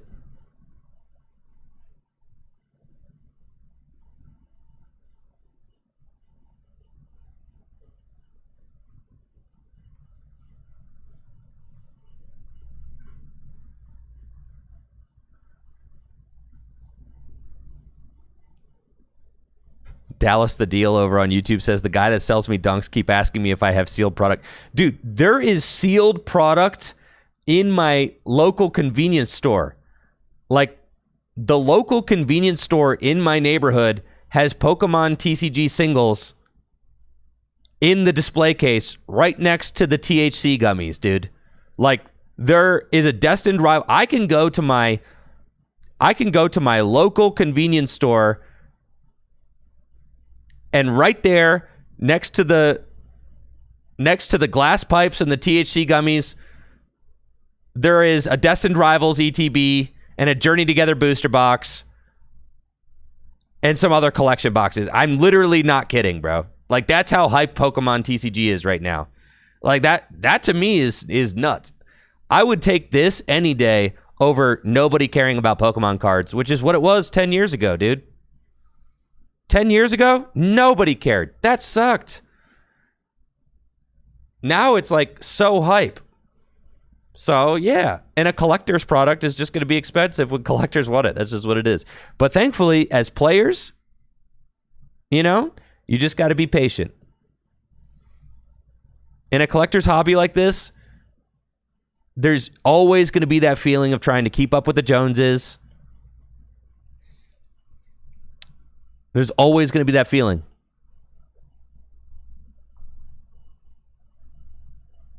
And in order to have any longevity in a hobby, in a collector's hobby like this, if you want to have any longevity, in a collector's hobby like this, you have to let that attitude go. You have to. As someone who's been playing this game since 2011, you have to let that attitude go.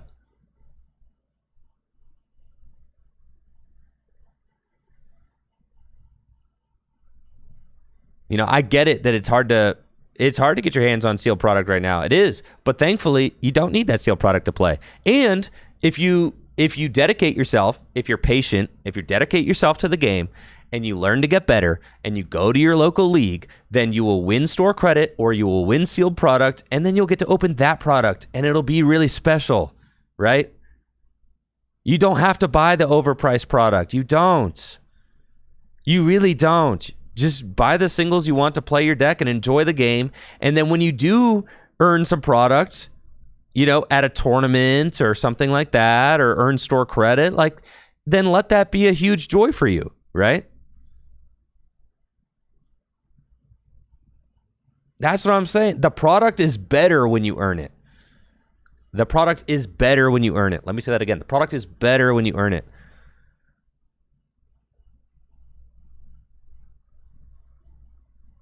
Yeah, I don't understand. I do not understand the opening product hype, because to be completely honest, if there's a card that I want and it costs $100, I'm not gonna buy a booster box to try and open it. I'm just it seems to be like a horrible bet, right?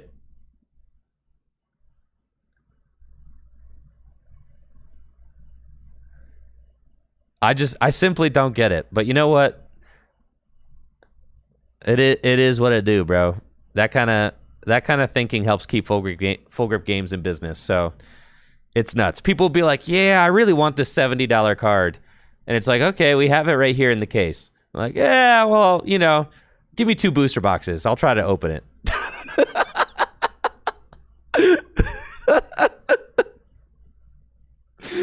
It's crazy, bro. It's crazy.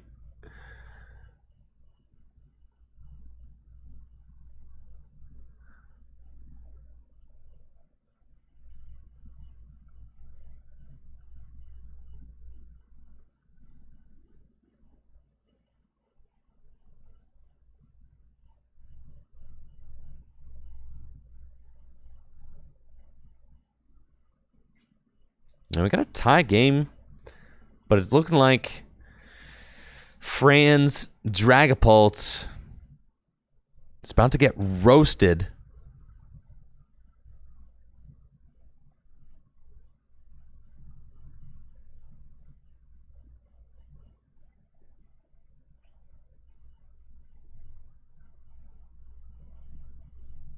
And sure enough, Charles got the big one-hit KO on that.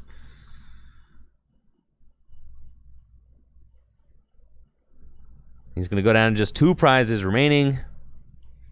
And Fran is in a pretty tough spot.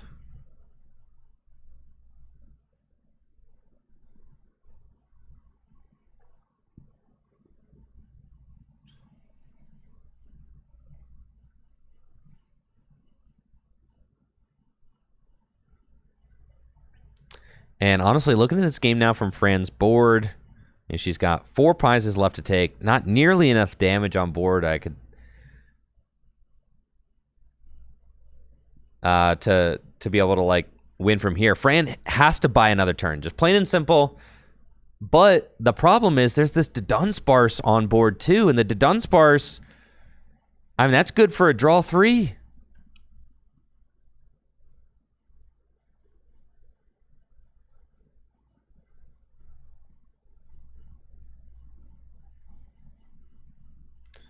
All right, I got a counterpoint on Twitch. Much like earning product by playing is more rewarding, pulling a card from a pack feels more rewarding than just buying it.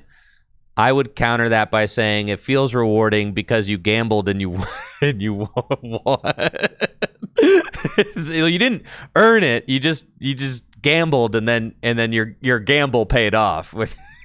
It's like the product that you earn from an event, you did earn that from your play, right? I would argue that they're different feelings. Now, sure, the rush you get from gambling, that is a hell of a high, guys. I get it. I get it. The rush you get from gambling and having the gamble pay off. You guys ever seen Uncut Gems? All right. You guys ever see Uncut Gems? I get it. Okay. But I don't want to end up like Adam Sandler in Uncut Gems.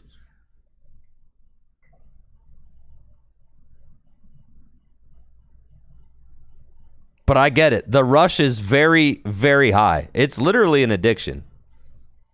People are addicted to opening packs. It literally is. That's not something that we talk about a lot, but it's true. Anybody in the chat? Anybody in the chat know somebody who's addicted to opening product?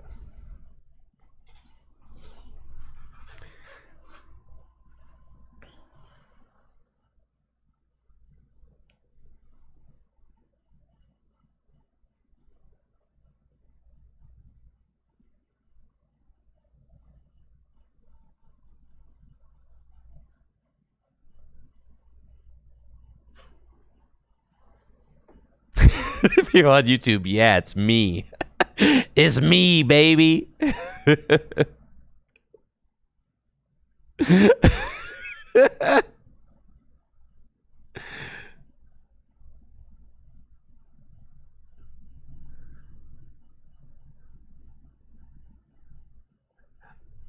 I'm addicted to the vintage bulk box at my LGS. Yeah, that's facts. All right, now that you're valid for that, I'll give you that. Being addicted to opening product, nah. Being addicted to the vintage bulk box at your local shop, yes. Okay, that is so valid. Thank you, Mr. Incredible, for that sub in the 41 months. Appreciate you. Thank you for the continued support. Thank you.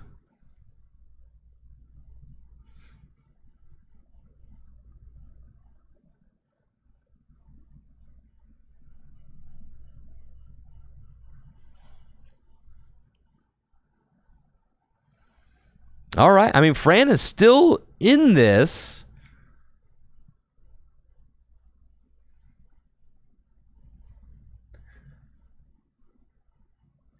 And Charles is able to draw a lot of cards between Fez.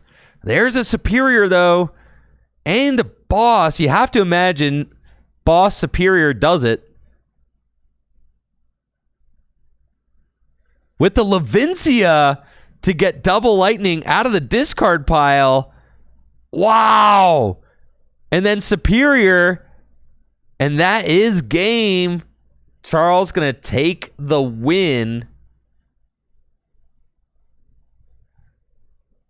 Make it rain. 300 damage. And just like that, it is GG's. Charles Edgar taking down Fran Steigar here in round 3. Gholdengo taking down Dragapult. And this is exactly what we saw at the Rose Poke 5K, actually. This matchup got played a lot this past weekend at the 5K that I commentated over. Michael Davidson ended up winning the whole thing with Gholdengo EX. But Yeah, that matchup is really tough for Dragapults. It is. It's really tough. You can really pump out a ton of damage and just melt those Dragapult. So really, if the Dragapult deck can't get out of the gates early enough, and if the Gholdengo deck is able to take a couple of prizes before the Dragapult deck gets enough damage on board, it becomes a real challenge for Dragapult to win that one. And that's something that we saw happen over and over again at the 5K this past weekend. And we're seeing those results echoed here again at Standard League nights here at Full Grip Games. 25 players in the house tonight. $200 store credit up for grabs. The winner of tonight is going to take home $100 store credit. You can buy a lot of booster packs with that, folks. Maybe pull something sweet. All right, it's looking like Alex Carpenter is on his way to winning this one, playing against a Zoroark deck.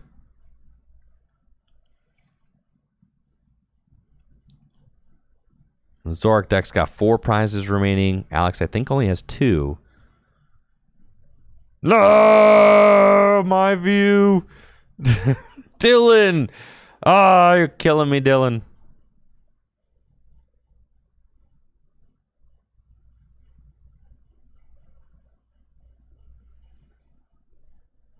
Man, I missed League. I'm so excited to be back, guys.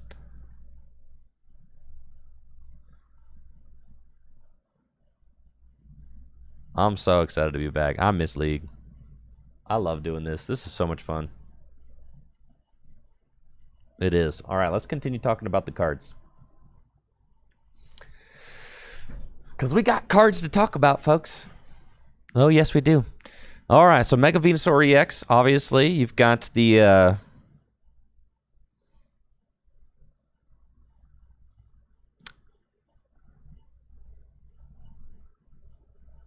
reference there to the very first Venusaur ever with the Energy Trans Pokemon power. Oh, yeah, the Cynthia card? Dude, that's crazy. All right, so real talk, though, I thought about selling my full art Cynthia because Cynthia got power crept, dude. Cynthia! Professor Oak's new theory finally got power crept out of... I can't believe it. I literally can't believe it. Lily's Determination. Shuffle your hand into your deck. Draw 6. If you have 6 prize cards remaining, draw 8. Cynthia is dead. I'm going to the evil website. Don't shop here. Support your local game store direct. But anyways, it's a good place for looking at market values. Cynthia, dude. I have this card. And look. She's been climbing. I mean, obviously. Ain't getting any younger. But Cynthia. $200 fuller. I have this card in my Fighting GLC deck right now. I invested into a lot of the best full art supporters when GLC started because I was like, I just want to have these, you know. So like all the hardest to get ones, I was like, I just got to start nabbing those because as the format gets older and older, they're going to be harder to get, right?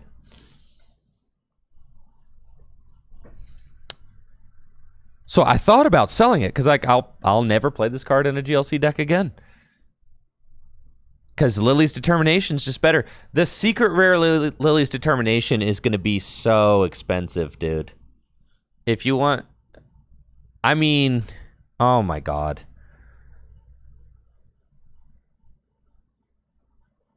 Really? Cynthia's worth more than this card? No, it's not. What is up with this? That doesn't even...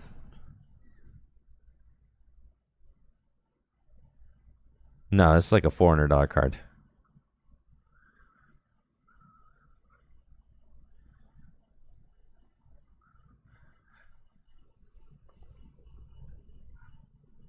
Yeah. Yeah, it's like a...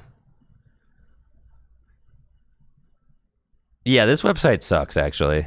It's horrible. Because they list, like, they let you list, like, whatever language you want on the English filter, and they don't punish you for it. Yeah, it's like a $600 card. Dang. Natalie, we have a... Yeah, literally, this is a union-busting business. TCG player. They're evil corporate overlords, okay? Horrible. Absolutely horrible. So, if you don't know, look it up. Terrible website. Every time you buy from them, you take 15% away from whatever store you're shopping from, and you're giving it to people who are not ethical people.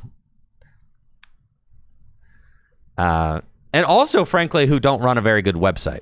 Just to be completely honest. Natalie and I don't shop on TCG Player at all anymore. We just use direct websites. And actually, if you go to the Tricky Gym Discord, Natalie has a guide on different stores that have great direct websites to buy from. Obviously, Full Grip Games is going to be the one that I'm capping for every time. But there are a lot of great stores. Sometimes Full Grip Games, I know. Sometimes Full Grip Games doesn't have a card. I know. Sometimes, okay? And there's a bunch, actually. A bunch of stores that we shop from that have really good online stores that are not TCG Player. Like Wasteland Gaming, for instance. Like, I go there sometimes. I've had good experiences at Wasteland. Obviously, fullgripgames.com.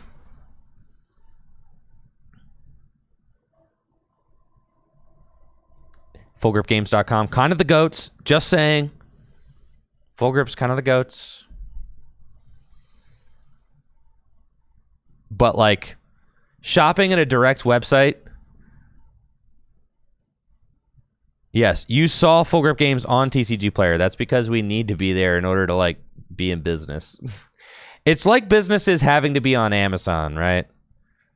It's like you have to sell on Amazon because it's, like, got a monopoly. Like, TCG Player has a monopoly on the TCG marketplace, right? So, like, you kind of have to. Now, as far as shops go, you know, like, Full Grip Games has a lot of direct website traffic, which is awesome. I mean, that's one of the reasons they pay me, right? But, like, in order to stay in business as a card store, you pretty much have to be on TCG Player. They have a monopoly on the business. But yes, the ultimate goal would be to one day not be on TCG Player. We would love, Full Grip Games would love to not sell on TCG Player, but, like, we kind of have to.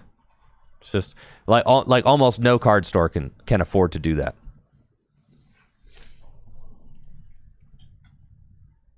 It's because of the way it goes, right? It's what it do, baby. All right, round number 4. Let's go.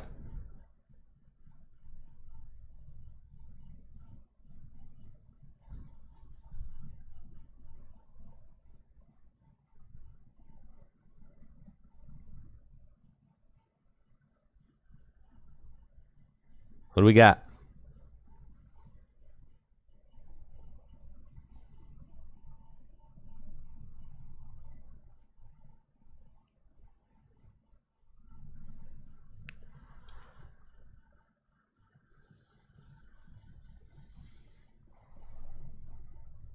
All right, we got Thad Wayand.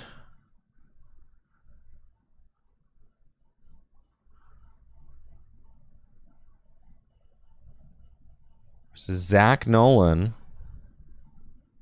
Both these players are 2-1.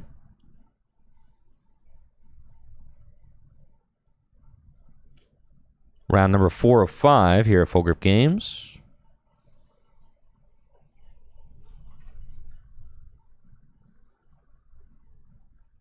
And if you want to know more direct websites, that I recommend. Definitely make sure to check out the Tricky Gym Discord. Natalie, my wife, has posted a really nice guide on websites that she and I have shopped at and had really good experiences with. So if you don't want to support evil TCG player, definitely make sure to check that out in the Tricky Gym Discord, discord.gg/trickygym. Holy smokes. Spice alert, folks. Spice alert.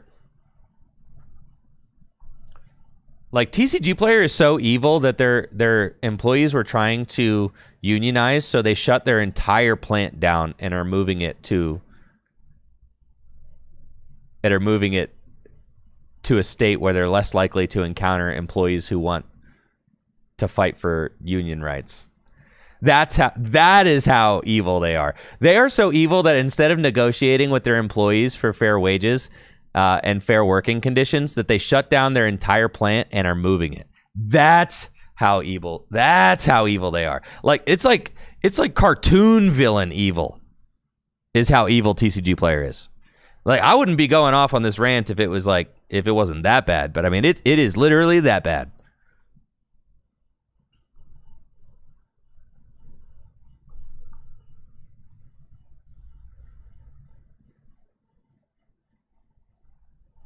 Yeah, absolutely heinous.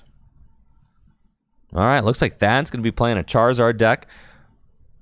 Zach going energy. Is that a Rockets energy and a Ting-Lu EX? And oh my God, what are we doing?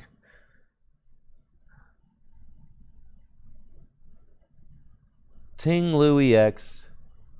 All right, now let's pull it up.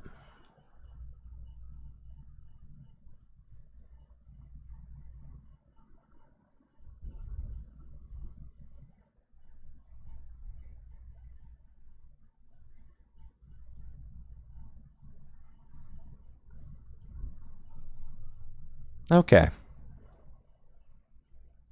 Ting-Lu EX. It's got the Cursed Land ability.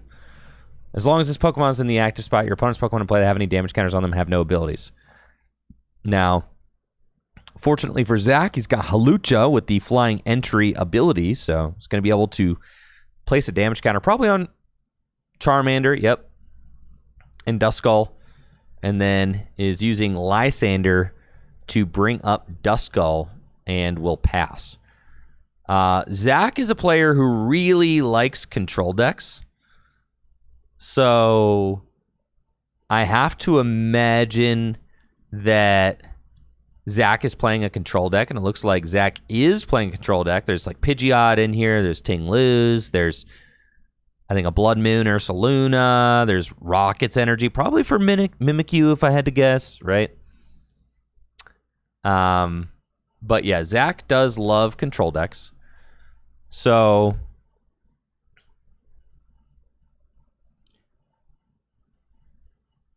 this is definitely a control deck. So don't be alarmed that Zach is passing, because that's exactly the kind of thing Zach does when he plays control decks. It's you know, it's a slow, grindy game that Zach likes to play. But Thad has got Pidgeot, so here comes Rare Candy Pidgeot EX. And now, since Pidgeot EX does not have a damage counter on it, Pidgeot can use Quick Search. Now, since Charmander and Duskull both have damage counters on them, Thad will not be able to just evolve into Charizard and use its ability, right? So here, wait. How can he use Infernal Rain? How is he doing this? Wait. But it doesn't work on EXs? Oh my God, Ting-Lu is terrible. Ting-Lu is so bad, bro. This card is like the worst card I've ever seen in my life, except for Pokemon EX. Oh my God. Every time I think about Ting-Lu, the card gets worse than I remember. Holy smokes, man. How is Ting-Lu so comically bad?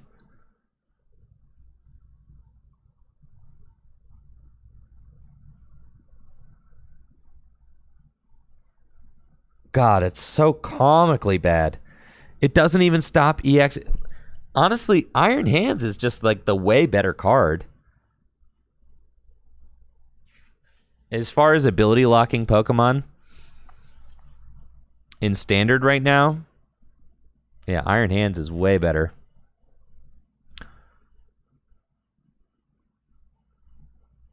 Max Belt. So actually, the Ting-Lu does not get knocked out. Did I say Iron Hands? I meant. Sorry, I meant Thorns. Thorns. Not. Did I say Hands? I meant Thorns. Iron Thorns is the better ability locking card. Sorry, the other Iron Yellow guy. My bad. The other metallic gentleman. Yeah, I meant Iron Thorns. Yeah. Oh, I'm sorry. Did I misspeak, guys? I'm sorry. I'm sorry. Iron Thorns.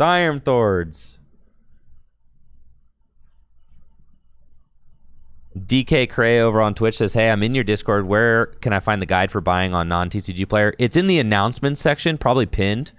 But Natalie posted about it. Yeah.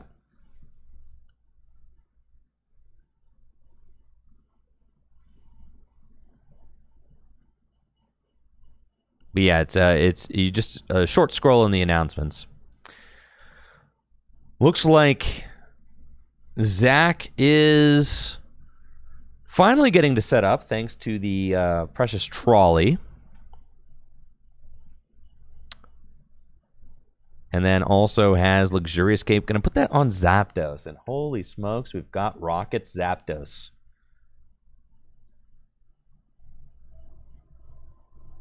All right, Rocket Zapdos got the jamming wing ability, or not ability, attack, excuse me. Which moves an energy from the active Pokemon to a bench Pokemon, which is a nice control effect, but still, you know, it looks like you're going to be sacking this 2-prize Pokemon in the active. Not great, but that is what Zach is going to have to do. I guess the thing about Rocket Zapdos, you know, you go jamming wing, right? You move an energy to a bench Pokemon. You just kind of do that over and over again. With the Luxurious Cape, it's 220. Zach's never going to take a prize. Charizard's capped out at 180 damage to non-rule box Pokemon. So, but the Pidgeot seems like a real problem, doesn't it?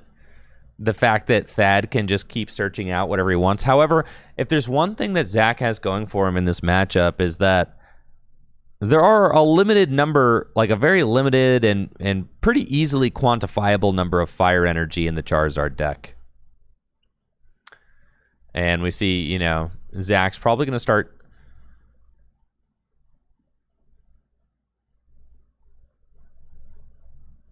making sure he's counting those. We got Rare Candy, or not Rare Candy, just Dusclops there. Evolved on the bench. Boss. Bring up the Fez. Yikes. Oh, yikes. Okay, 4-prize take here for Thad. Clops. And then the Clops. Wait. Oh, because he gusted the Ting-Lu out of the active, so could blow up the Clops. Oh, man. Things are getting ugly here.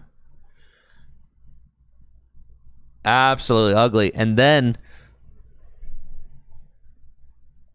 Charizard now is doing base 210. 260 to rule box Pokemon now. Base 210. Still 10 damage short of knocking out Zapdos with the Luxurious Cape. But things are getting extremely hectic here for Zach. But Zach does have Rare Candy Pidgeot. And 2 prizes left. Okay. Can it be done? Rare Candy Pidgeot? That's step number 1. Rocket Energy to Zapdos. Quick search. And we got the Star Grunt. Okay, so we're about to completely remove all energy from the Charizard. And that's, you know, okay. Yeah. Here it goes.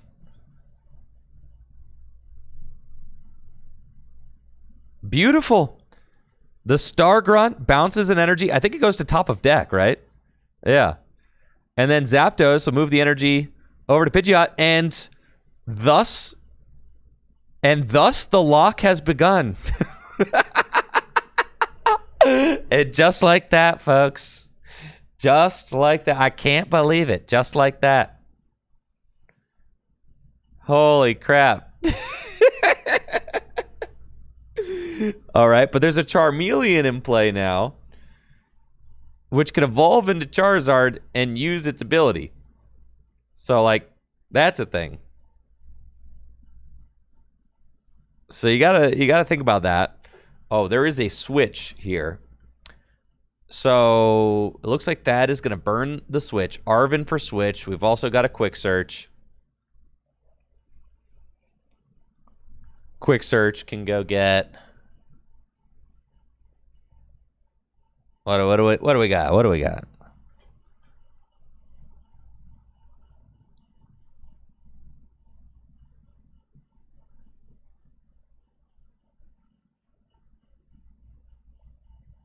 Another Duskull. I mean, Duskull seems like it'd be pretty good in this matchup for sure.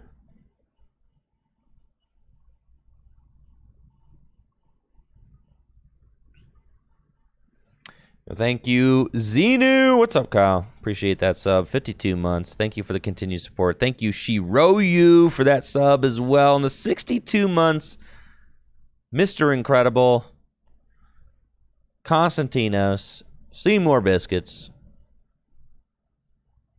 Havok as well. Thank you all so much for the support over on Twitch. I really appreciate that. Thank you, thank you. All right, so Switch has been grabbed. And Thad's probably going to use a Switch, what, to go into Pidgeot and poke, I guess, right?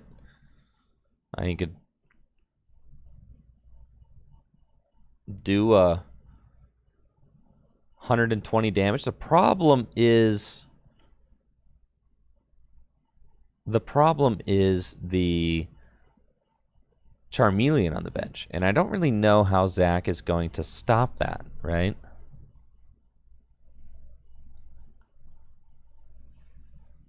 I'm sure Zach has, plans, but the 4-prize turn was really nasty from the Charizard deck. That was definitely a rough start for Zach. All right, Latias off the top. That's free retreat. All right, what are we doing here? Quick search. All right, show us the way, Zach. Show us the way. What's the game plan here? Lysander. Yep. I'm gonna have to bring something else back into the active spot. Lysander and knock out the Charmeleon, right? But I guess if Thad's got Rare Candy Dusknoir, can he just win by knocking out the Zapdos? I mean, you could go Blood Moon and knock out the Charmeleon, right? Is Gravity Gemstone too? Oh my goodness. Of course, because of course there is, right? Quick searching for another Pidgeot? That's crazy. All right, what are we doing here?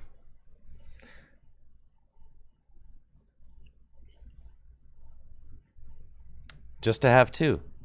Well, they're like big, right? They're kind of hard to knock out, so I get that. Blood Moon with the Mist Energy.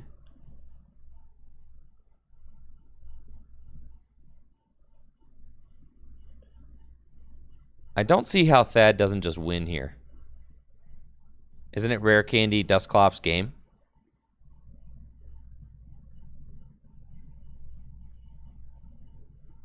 With the caped Zapdos?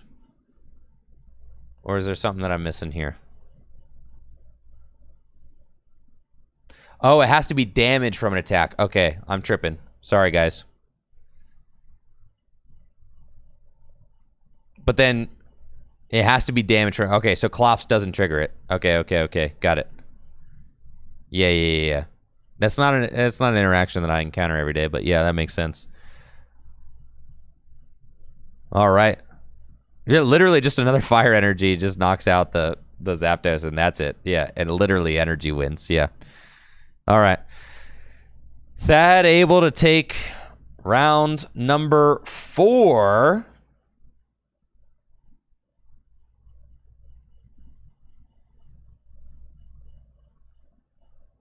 Advancing to 3-1. And Zach Nolan dropping to 2-2 with his very spicy control deck.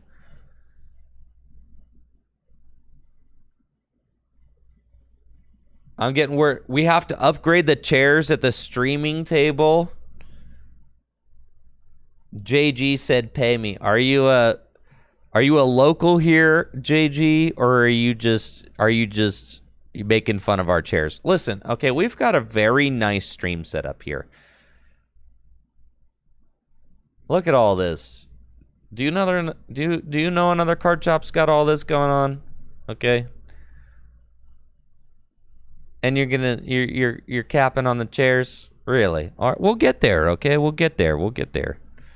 One day. Well, you want to see some slick gaming chairs? All right. I'll talk about it at our next budget meeting. I'll bring it up at the next budget meeting for sure. You know, those things that totally happen here. It's missing better chairs. I will give you that. It definitely, the streaming setup, there's a couple of things. The setup still needs. We definitely need chairs.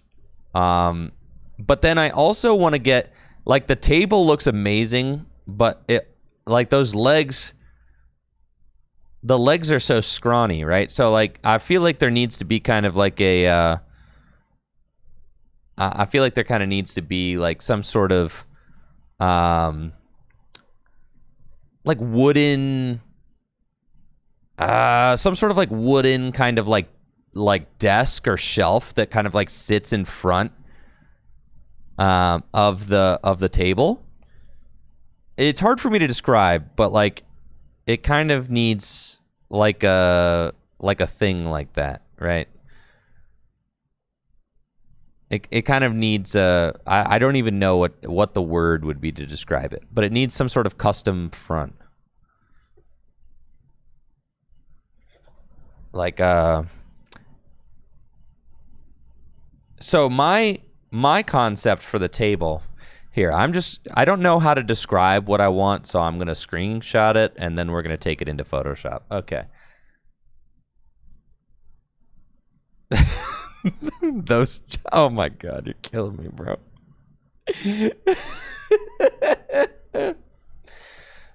Those chairs don't support the girth of the average TCG player, a commenter just said. Goodness gracious. No, not a tablecloth, because then the tablecloth would cover up the pretty Pokeball table, and that's the last thing we want to do.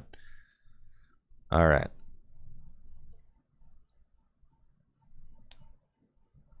Guys, I'm making a new video right now for the Tricky Hideout YouTube channel, and I can't tell if it's the best video I've ever made or the worst video I've ever made. And honestly, guys, I'm scared.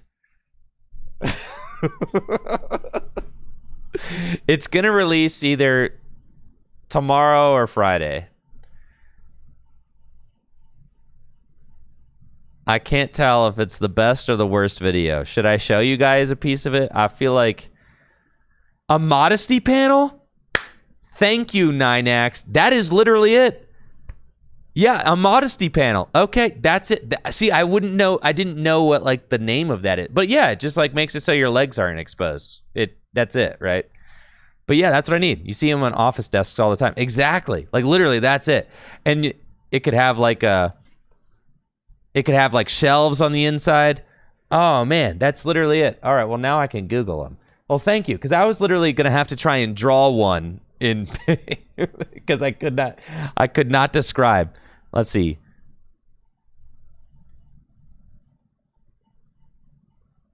Yeah, something like that is like what it needs. But like we could make like a really nice one.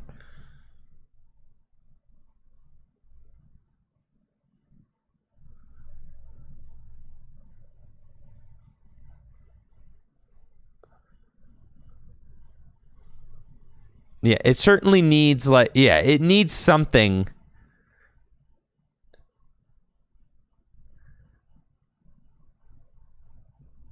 It needs something, because right now, like, imagine this guy's working at his desk, right? And then he's just got his like bare knees, like, just out there, just out there, right?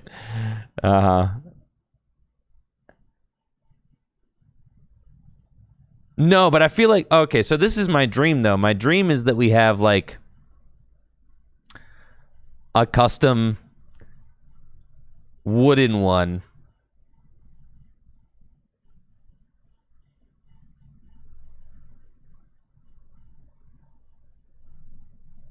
Yeah, it would go, like, you know, imagine it's, like, wood-colored, right? And you... Well, it might not even be... It might be painted, right? But it'd be, like a wooden, imagine like a wooden kind of like structure, and it's kind of like trifold, right? It's like a trifold, so it's angled on both of these sides here. It's like angled, and then flat in the front. But then the front, and this is my genius idea, is that the front would have like these kind of clips, or like kind of like a slider, so that you could slide a poster. You could it would be interchangeable, so that you could like slide an interchangeable poster into the front of the Modesty panel, right?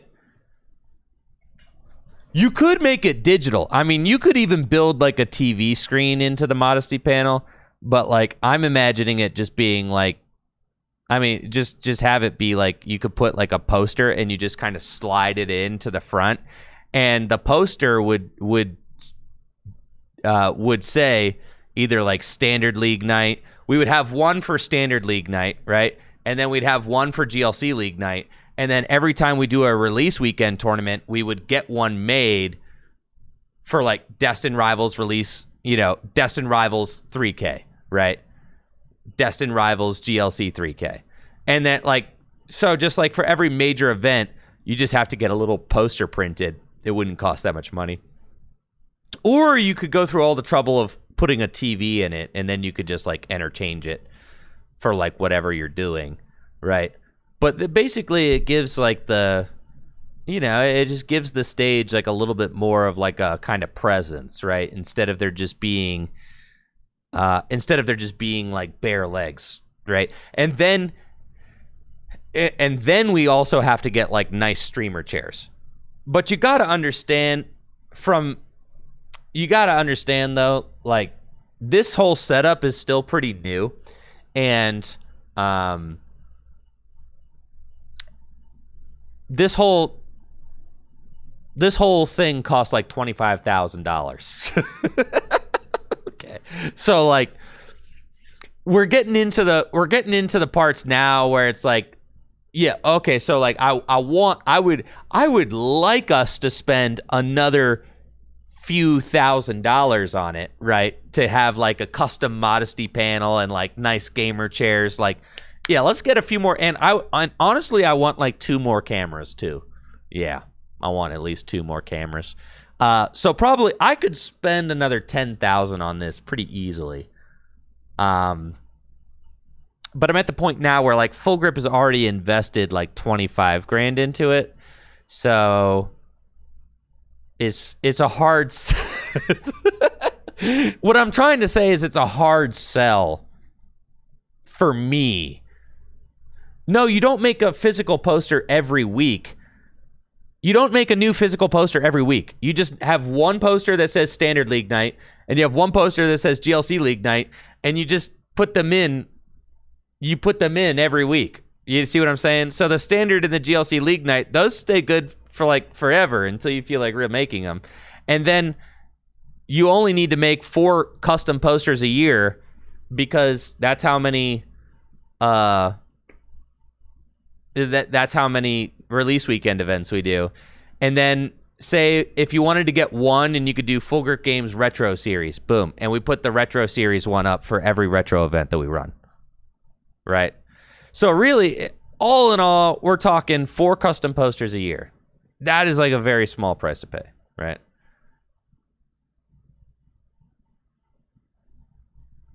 So anyways, it's going to be a hard sell for me to say like, hey, bro, we need like $1,000. We need to spend like, I don't know, another couple $1,000s on like getting this really tricked out. I suspect if we didn't just make the investment in like, honestly, it's been about a year since the shop made the investment in the stage because we bought the stuff about a year ago, but then it didn't get finished until, I mean, the shop just underwent like a, I don't know, like $500,000 renovation. So it's at the point where it's like, yeah, there's obviously still room for, why am I doing that? There's obviously still room for improvement, but it's all like on, it's always a work in progress, right?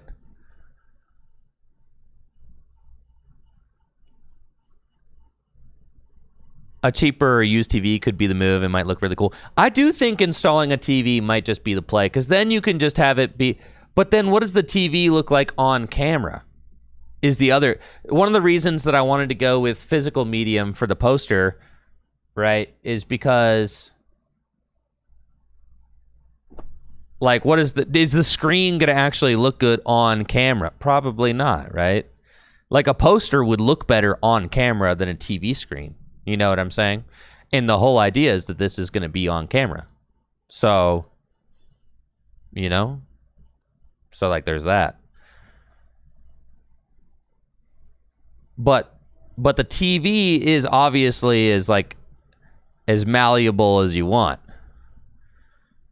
So, like, imagine, you know, yeah, imagine for our like Destined Rivals release weekend, you just have some dope official art, right? And it's like you just like, honestly, Pokemon like sends you these, right? So it sends shops these. So like imagine for your Destined Rivals release weekend, you've got like the Destined Rivals poster, slapper in there, you know, and then on the inside, on the Pokeball side, you have like shelves, and then on those shelves, that's where I keep my dice.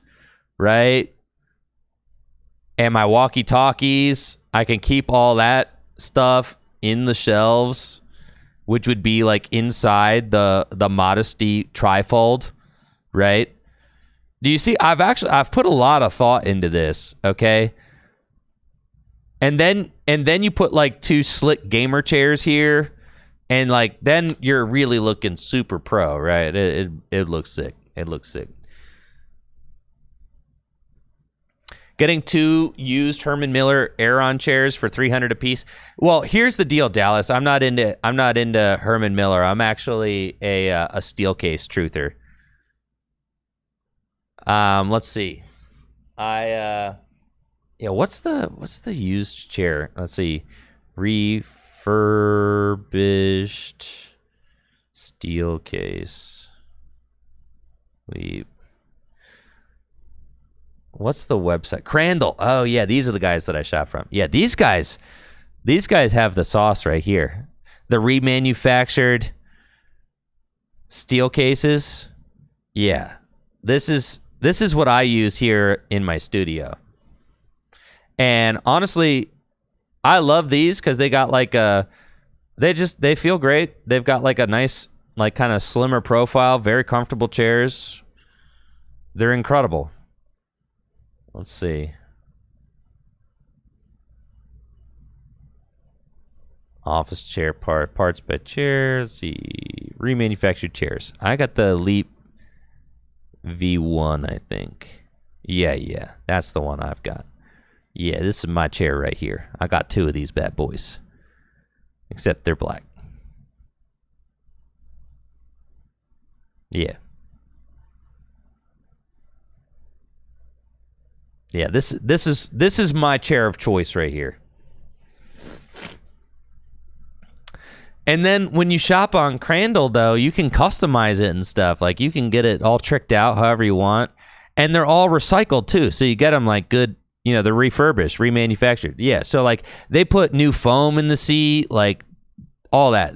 I would never buy one of these brand new because you're paying, like, over $1,000 for a chair. But honestly, so, like, why not buy it secondhand, right? Because these guys, like, know what they're doing. As you can kind of tell just by like looking at it. And the thing is that like, you know, offices $1,000 for a pair is crazy. Do you know what one of these costs like new?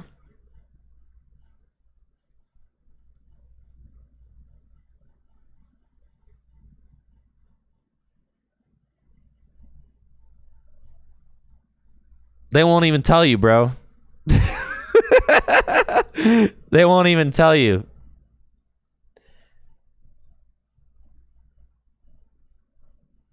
Buy online.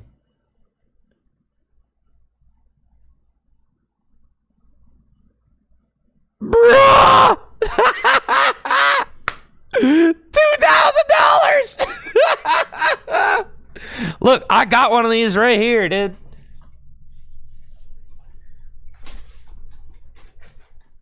Look, I got one. It's right here. See? I literally have that chair. It's right here. Beautiful chair. I paid $450 for it. Yeah, not $2,000. Holy crap. Because I got it from here. V1, I guess I paid $500 for it. Yeah.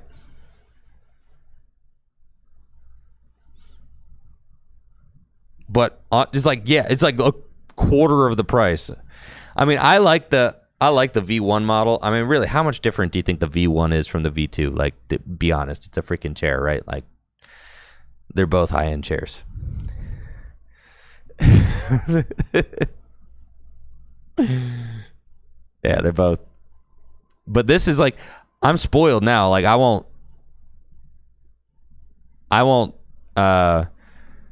ever since I got one of these, I like won't sit in like a non-ergonomic chair. Yeah, I got to, man.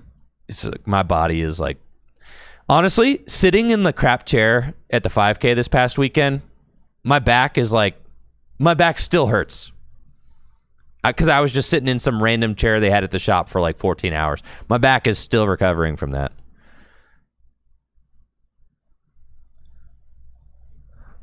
My chair is worth one Destin Rivals Pokemon Center ETB on eBay. So true. But you know what? Your back is worth every penny. Your back is worth every penny, folks. It's that's what sold me, is when I realized that I was just doing a lot of sitting at work. I was like, whatever, like $500 to not have back pain is crazy. I just like, okay, sure. Dallas says that's because I'm 39. I'm 36. Thank you.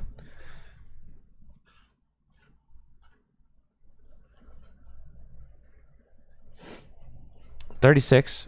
But yeah, your back is worth, and that's something I didn't realize in my 20s. Because in my 20s, I just sat on like whatever. But as I rounded the corner into my 30s, I was like, we need to like, I'm starting to really hurt. like gravity is starting to win. And that's not, yeah, gravity is starting to win, guys. Right, it's like a good mattress, but for the day, for sure. So I'm saying it's worth every penny. But I won't buy one of those chairs full price because that is just ridiculous, right?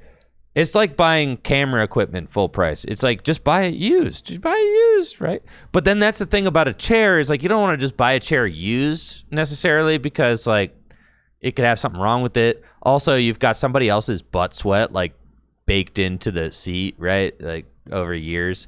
But that's why I really like the Crandall furniture because they remanufacture it for you. So they replace the seat cushion. They like make sure that all the parts are solid. So it's it's a worthy investment, 100%. I'll swear by that stuff because it pretty much single-handedly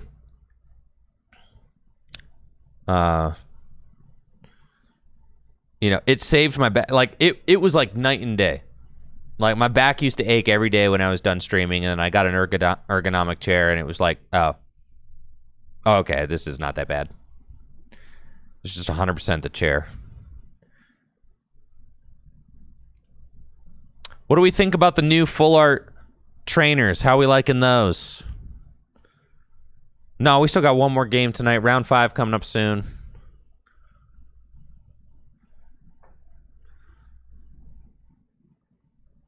How are we feeling about the new full art trainers, guys? We digging them? They look better than the gold ones for sure, right? Yeah, I'm kind of into it. It's a nice mix up. I can't believe that they power crept Cynthia, though. I'm still reeling from this. So, like, the Lily's Determination, how much do we think the Secret Art Rare Lily's Determination is going to cost? I better pull one, bro. I better gamble into one. Why can't I find any product for MSRP? I need to be able to pull one. I can't afford to buy it.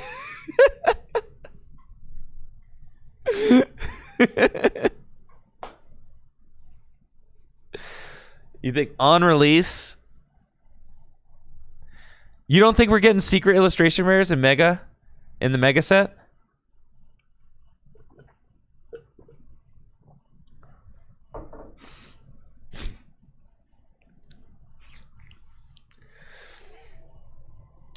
What's our closest point of comparison? The thing is, here's the thing, is that they really like to tank the prices of like their high value trainer cards.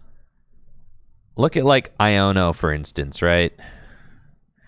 Why are there magic cards showing up?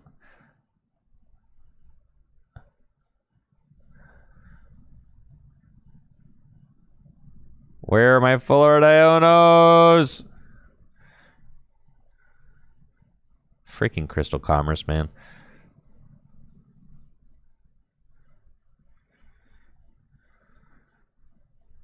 I gotta go to the Evil website real quick. Yeah, like this card.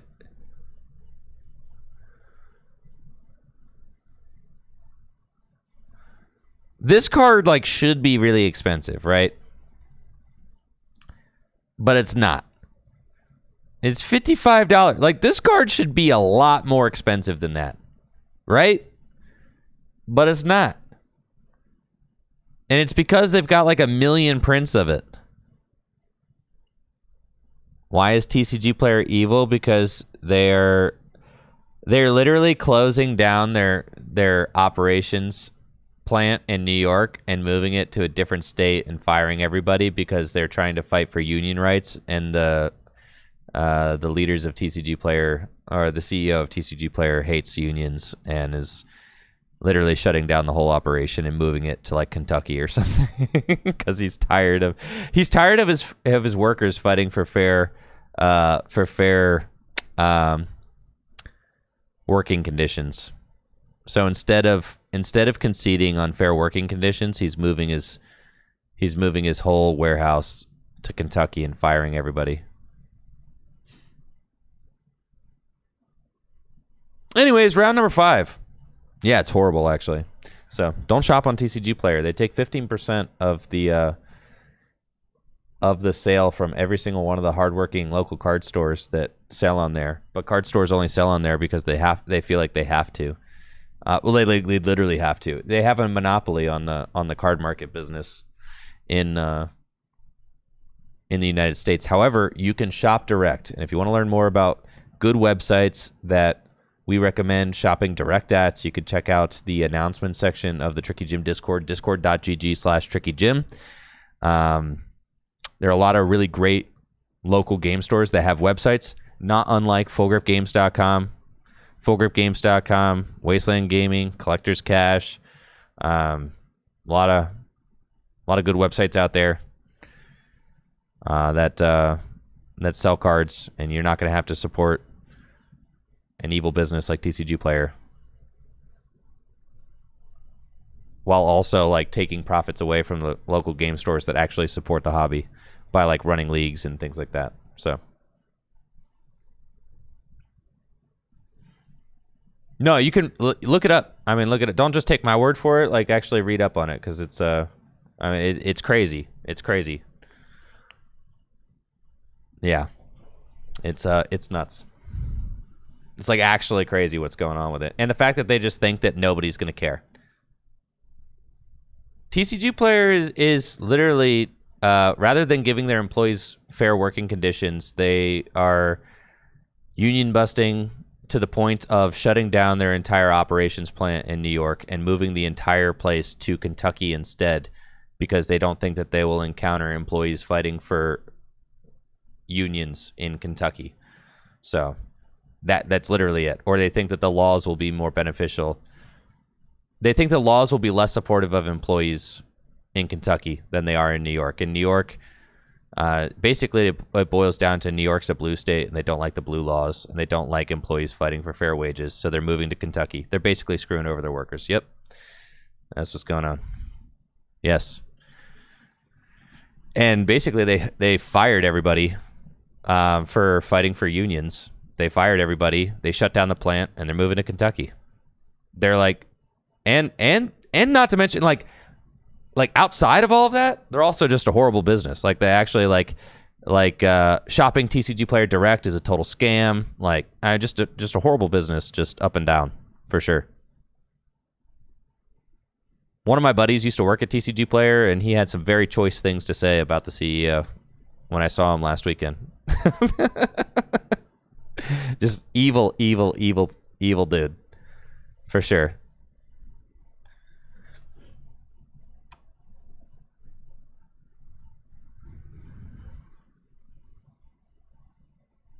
All right, here we go. We've got our round number 5. Tony is 4-0, and Thad is 3-1. Let me get the overlay updated real quick, and I'll get us rocking here. Tony playing Raging Bolt. That's right, Tony, my goat. Tony, my goat, with Raging Bolts. You'll love to see it.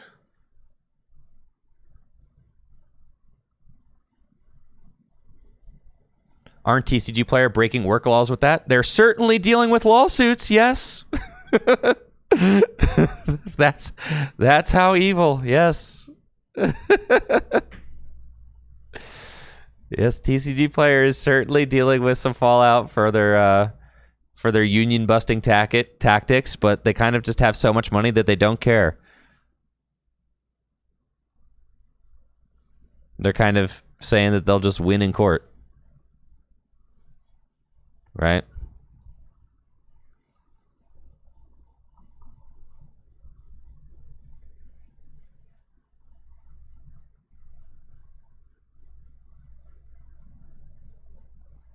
But yeah, honestly, I should just make a video about it for the Pokemon community, because it is like a really big deal.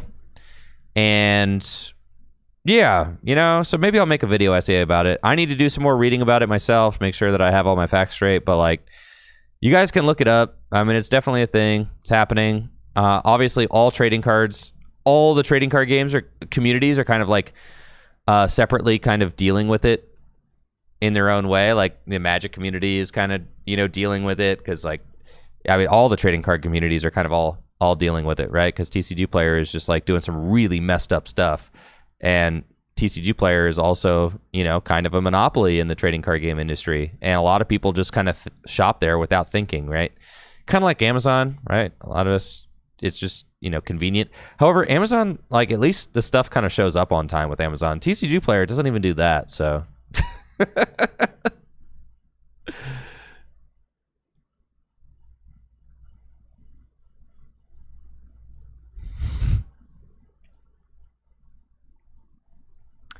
Well, it looks like Anthony has a really solid turn one going first. Is able to get Raging Bolts in the active with Ditto, Fan Rotom, Fan Call, got all that going on.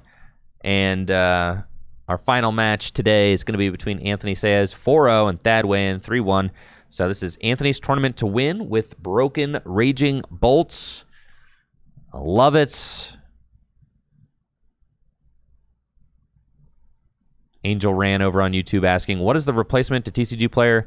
The replacement is to shop direct. So you want to shop directly at stores' websites instead of shopping through TCG Player for them. For example, it's better to shop at fullgripgames.com than to go on TCG Player and buy cards from Full Grip Games on TCG Player. TCG Player takes 15% of that sale, and Full Grip has to kind of exist on TCG Player, as do all card stores in the United States, because of the monopoly that they have on the trading card game industry. It's just not tenable to have a trading card game business and not exist on TCG Player because of the monopoly that they have. So the replacement is to shop direct at websites. We have actually a huge list of websites that Natalie and I, my wife and I, shop at. Because Full Grip doesn't always have everything, right? And like, obviously we work here, we love Full Grip Games, but like, but you know, sometimes we have to shop elsewhere, and we actually have a list of direct websites from local game stores around the country that we have really good experiences with in the Tricky Gym Discord, in the announcement section. There's a whole guide. There's a lot of the best stores in the country all have direct websites, but nobody shops there because they just go to TCG Player instead. So it's a shame. TCG Player is a really messed up business. I wish that the community didn't have to rely on them the way that they do. And it really all just starts one TCG Player at a time. And really, if everybody just makes their own personal decision to, you know, to just shop and support the game stores that support their community, or shop and support game stores with good websites that also support, you know, the community, like Full Grip Games, for instance. I mean, look, we produce tournaments, live events every single week for people to watch, and Full Grip does an incredible job when they get to vend regionals and stuff like that as well. I feel like Full Grip really does a lot for the community.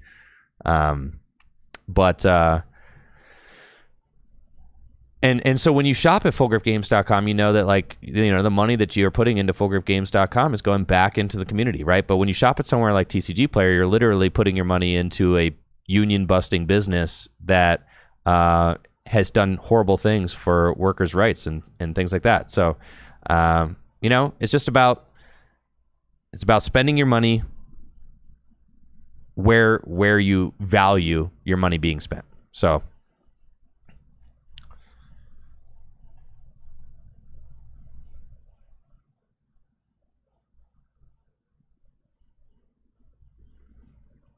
yeah. And my wife Natalie is in the chat right now. It's true. Full Grip Games is probably one of the only card shops in the country that gives their employees health care, you know, and that's something that I'm really proud of. You know, like, I have my healthcare through Full Grip Games, and they provide that benefit for me as a sponsored player. I mean, it's absolutely insane. So, you know, Full Grip does some really wonderful things for its employees, does some really wonderful things for the community.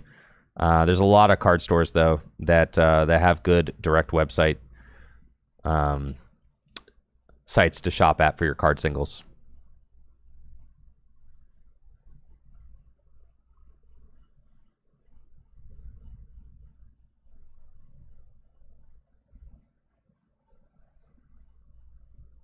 Someone in the YouTube chat says, that's just how capitalism works. Precisely. So how capitalism works is if I don't like a business, I won't shop there. So that's exactly what I'm saying, is that I do not like this business and I don't want to shop there. So, and I think that there are a lot of people, if they knew the kind of business practices that TCG Player were up to, then they wouldn't shop there either. So just saying my part, speaking my truth. Knowledge is power. And honestly, employees are where the value of businesses come from. And for CEOs to not respect the wishes of their employees, to me, is absolutely despicable. The act of union busting and not listening to your employees, who are the ones that carry your company, to me, it's disgusting. And I don't want to shop or support a business that has that kind of attitude towards their employees. So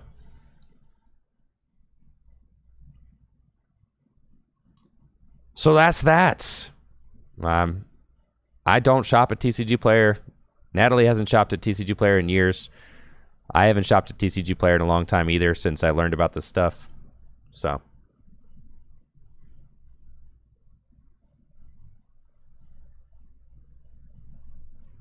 yeah, so Julian Vamp over here on Twitch says, what's especially terrible about what TCG Player did is they spent tens of thousands of dollars on anti-union legal firms to try and stop the union drive in 2020. Then workers won union rights in 2023, and then TCG Player shut down their entire plant and just decided to fire everybody and move to Kentucky instead. So, like, dude, it's nuts. Yeah, they're like cartoon villain evil, you know? It's like that they're that evil. Like, I'm not overreacting. Like, they're that evil, bro. They're like Starbucks tried to union bust, but at least when the union won, they said, all right, fine, right? Like, Starbucks was trying to union bust years ago, but like the unions won and like they conceded, right? But like TCG Player said, the unions won, like, screw this, we're literally firing all of you and leaving town. Like that's how insane it is. Like, you're all fired, we're leaving.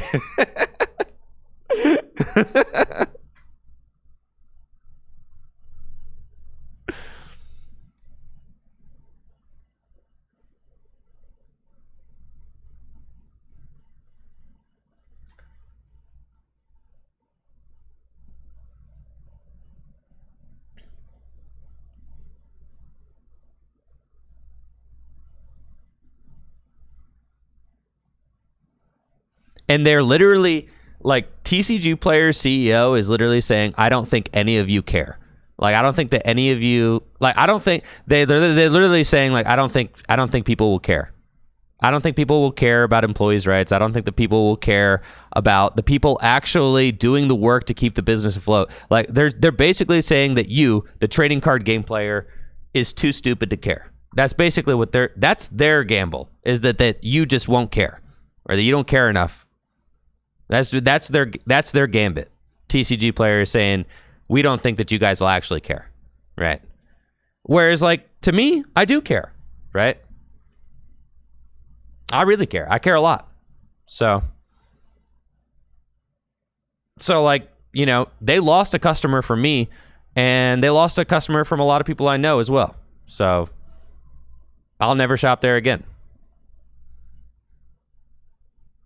It's a shame they have a monopoly, you know, but businesses are not businesses are not invincible, right? And it just takes, if it's something that you care about, if you care about workers' rights, if you care about working conditions for employees, right? Then it just takes, you know, each person, one purchase at a time, to start doing the right thing.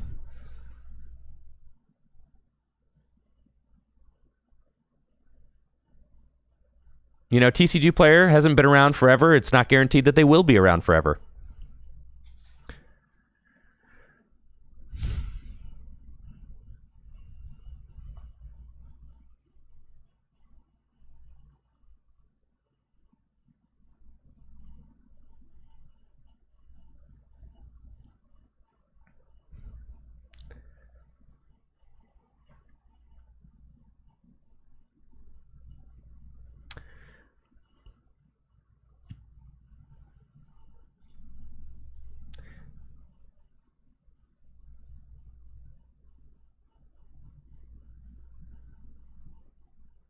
All right, so we've got a 1-1 prize game so far. I mean, I'd say Anthony seems to be in a good spot. Each player has taken a single prize. Thad's got a really solid board. The Fez, Pidgeot, Charizard, Max Belt, all that.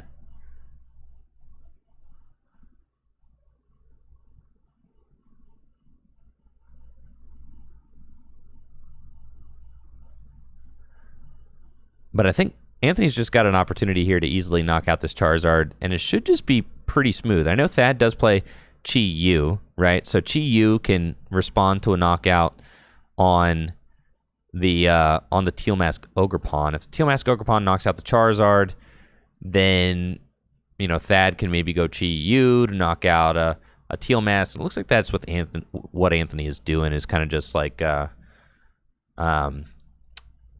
just loading up with these Teal Masks here and get that going. It's gonna get a Pheasantipity EX. Draw some more cards. And yeah, we're going to see some real Teal Mask Ogerpon action here. The Myriad Leaf Shower. It's going down.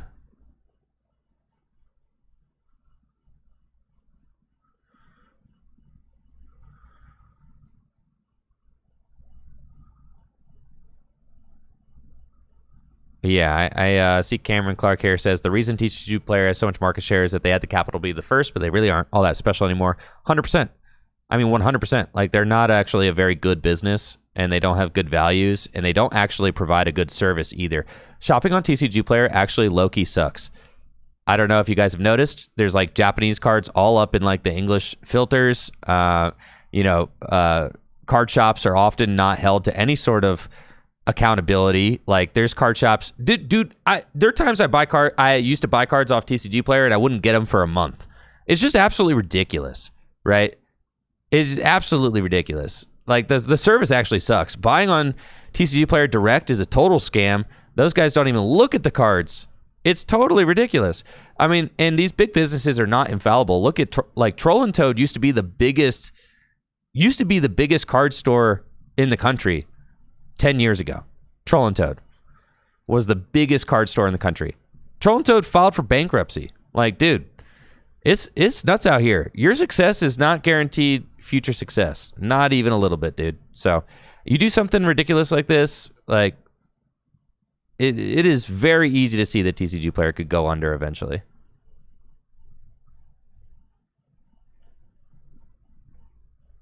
So, nah, dude. Yeah, I'm over it with them. So, yeah, I will never shop there or advocate for anybody to shop there, ever.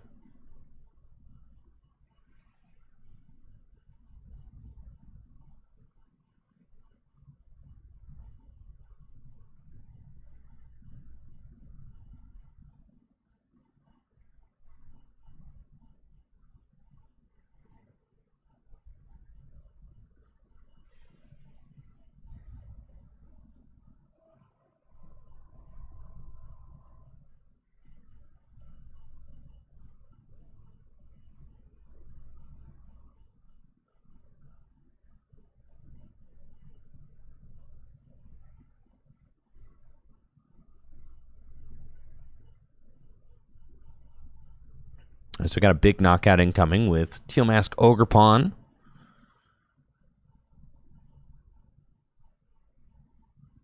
And Anthony's going to go down to just 3 prizes remaining.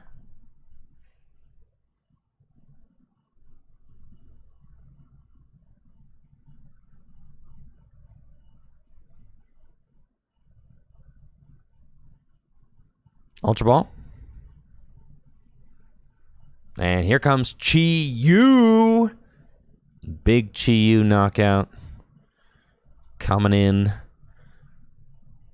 The thing is, all right, so say Thad takes this 2-prize knockout with Chi. So, like, the win condition is Briar, but no, there's the Dusknoir. So the win condition is to take this knockout with Chi-Yu, and then Anthony has to take a 2-prize knockout in response. So, yeah, I mean, things are going to get a little hectic here. Because if Anthony can't take a 2-prize knockout in response, then Thad could go Dusknoir, knockout active game, right?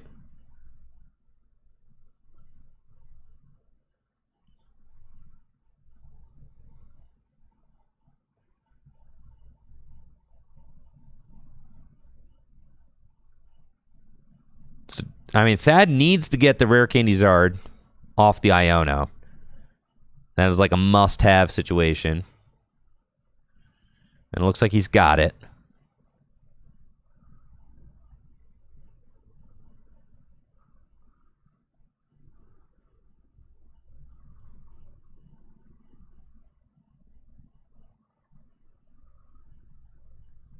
Oh no, not the Dirge, bro. That's not who I want. I want Chi-Yu. Where's my Chi-Yu? There he is. Boom.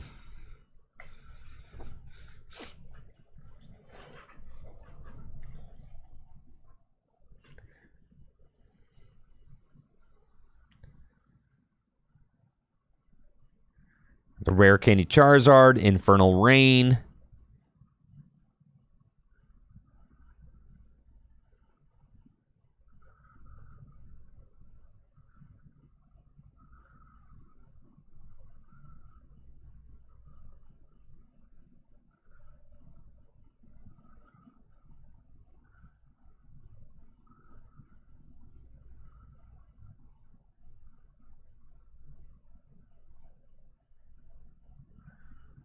And this is looking pretty solid for Thad, honestly. Going to 3-3 prizes with a single prizer getting weaved in here.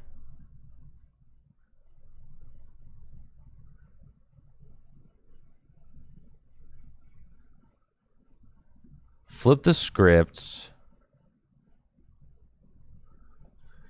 But if Anthony can get, like, boss KO with the teal mask, right? Like, that's what Anthony needs. But Anthony doesn't have a hoot down, so it's not going to be the easiest thing to do. But he does have Prime available. I don't think he's used it yet. I was kind of popping off about the whole TCG player thing, so. Ooh, and that already has Rare Candy Dusknoir. Can't use it yet, because if you use it, then Anthony has win on Gust, right? So here it goes. Like, can Anthony find the Gust knockout? Because if Anthony finds Gust knockout, he goes to 1 prize remaining, and Thad cannot use Dusknoir to win the game. Ultra Ball certainly helps. You can Ultra Ball for Mew and then dig even further. So yeah, use that Teal Dance, then Ultra Ball for Mew, and then go. Yep. You always Teal Dance first. Boom. Teal Dance. Yep. Ultra Ball those stinky cards away. And then Mew for 2.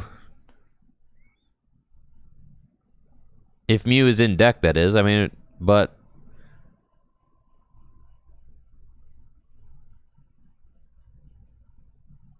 I think I like Ultra Balling from you there first, but maybe if the deck is like, if you kind of know the order already, then you don't want to.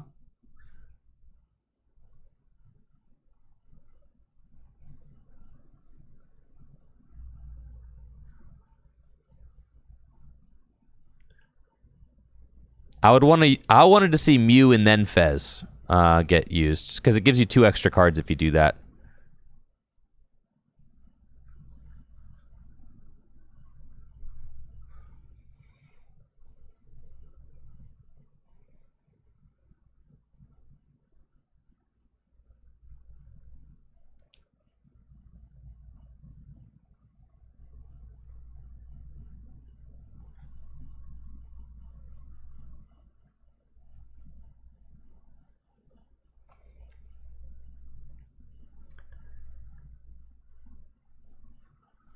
It looks like Anthony may have to just commit. Like, pretty much he loses if he doesn't find the Gust here. But I really would have liked to see him go Ultra Ball for the Mew. Right? I don't know why. Maybe it's because he felt like the deck was ordered. And, like, he would have had better shot of finding what he wanted without reordering the deck. Like, that's certainly a possibility.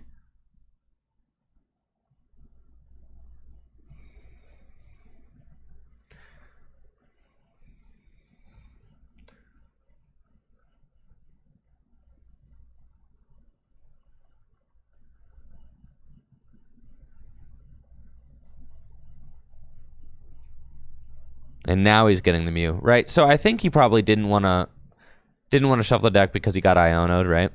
But now you get what, 2 cards? You got 1, 2, 3, 4, 5, 6, 7, 8. You get 1 card. Wow, 1, 2, 3, 4, 5, 6, 7, 8.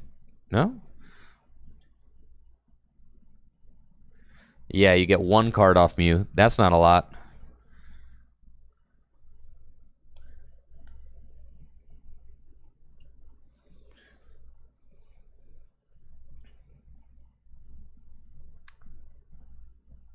This match ain't going to time, folks. There are literally 2 games left. If Anthony doesn't win here, Thad wins. Thad has win, like, on board. Pidgeot for boss.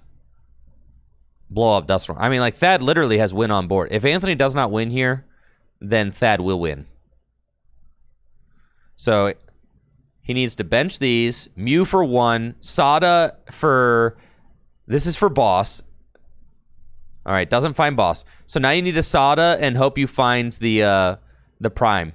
That's it. You have to Sada, hope you find prime. Have to. So here we go. Sada, does he find the prime catcher off of these 3?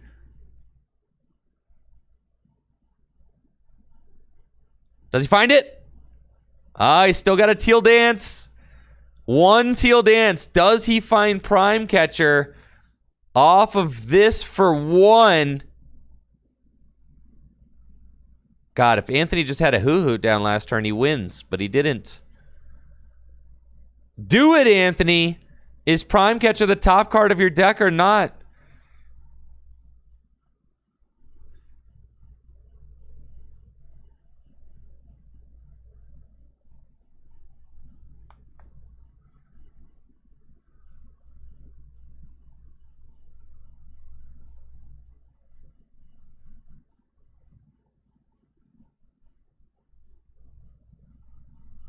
No, it is not. And with that, I am nearly positive that Thad will win.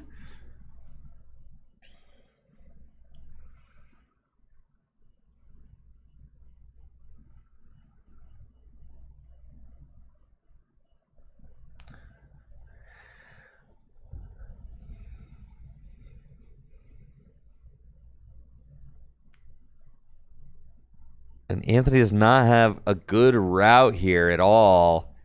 I mean, you pretty much have to, like, pass with the... But no, it's literally because Pidgeot could just go search boss. It's over. So, like, even if you don't have a single prizer active, that Dusknoir is so menacing. Oh, yeah, Anthony is, like, really overextending his turn here. He's playing super slow. This is not a legal pace of play, but he does lose. So, to be very clear, Anthony is not playing at a legal pace of play right now. That would, yeah, 100% he's not playing at a legal pace of play. But the game is over. Like, that, yeah, he does lose here. He desperately wants that $100 store credit in the first place, but he loses. It's over, bro. You got to know when to say when. You whiffed. You whiffed, big dog. You whiffed. Oh, now he's really not playing at a legal pace of play. No. Has to pass single prizer. Does he have it? Quick search for boss. And that's Briar. Yes, Briar also does it. Because you could use Dusknoir, blow up a single prizer, retreat.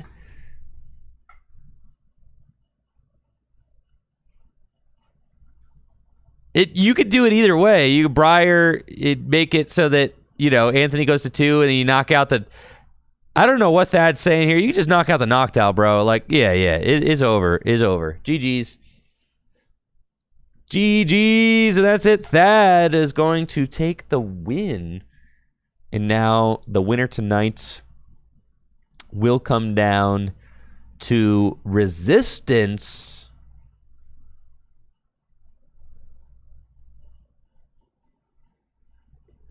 He doesn't need to counter catcher to win, is the thing.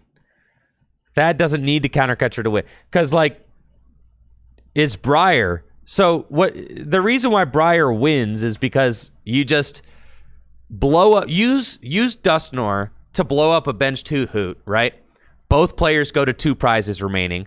Then you retreat into Charizard, and then you play Briar now that your opponent's on 2 prizes remaining, and you knock out the active Noctowl for 2 prizes. Like, counter catcher didn't play any part of that, so I don't really know what Thad was thinking there. But like, that's the win. Like, all you have to do is flash Briar and it's over, right? Or you could Dusknoir to go, or you could Dusknoir something that doesn't kill, right? You could like Dusknoir a benched Raging Bolt, right? And then force Anthony to go to 2. Then you play Briar. Then you counter catcher up the Raging Bolt. And then you take 3 on it. Like, sure, I guess you could do that too.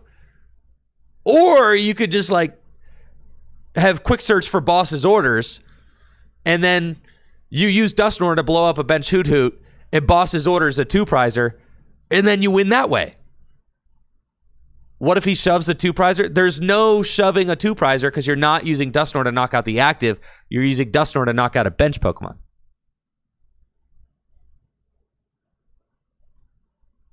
So yeah, there's a lot of different ways. There were literally 3 different ways to win that game as the Charizard deck. No, you use the Dusknoir to blow up a bench Hoot Hoot. There was bench 2 Hoot.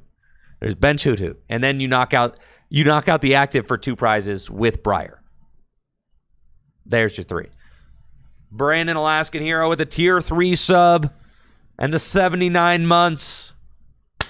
Let's go, baby. Thank you. Appreciate the support there, Brandon. Hopefully you're doing well. The Briar needs to be, I've been saying, Briar needs to be in these Charizard decks. For sure. For sure. Anyways, that's it. I'm out of here. Y'all have a wonderful night. Thank you so much for watching Full Grip Games League Nights tonight. Remember to shop local. Remember to shop at fullgripgames.com. There's also a bunch of other great websites that I recommend shopping at to support local game stores around the country. You can find that list on discord.gg/trickygym in the announcements section. Natalie has a nice guide on all of the nice local game store websites that we have had good experiences with shopping at. But of course, fullgripgames.com, the best place to buy Pokemon trading card game singles and sealed product. I've been saying this. All right. Y'all take it easy and have a wonderful night. I'll be back tomorrow night. If you want some more Pokemon TCG action, tournament style, here at Full Grip, we're going to be back with Gym Leader Challenge League tomorrow. It's going to be a lot of fun. Same time, 7 p.m. Eastern Standard Time. Also, I heard that Gym Leader Challenge is going to be back on Pokemon TCG Live tomorrow. Rumor has it. So that's a huge dub as well, and is very exciting. Maybe I'll weave in some TCG Live action next week to play the Pokemon TCG Live GLC. Alrighty, folks. Y'all have a wonderful day. I'll see you tomorrow. 7 p.m. Eastern, GLC time.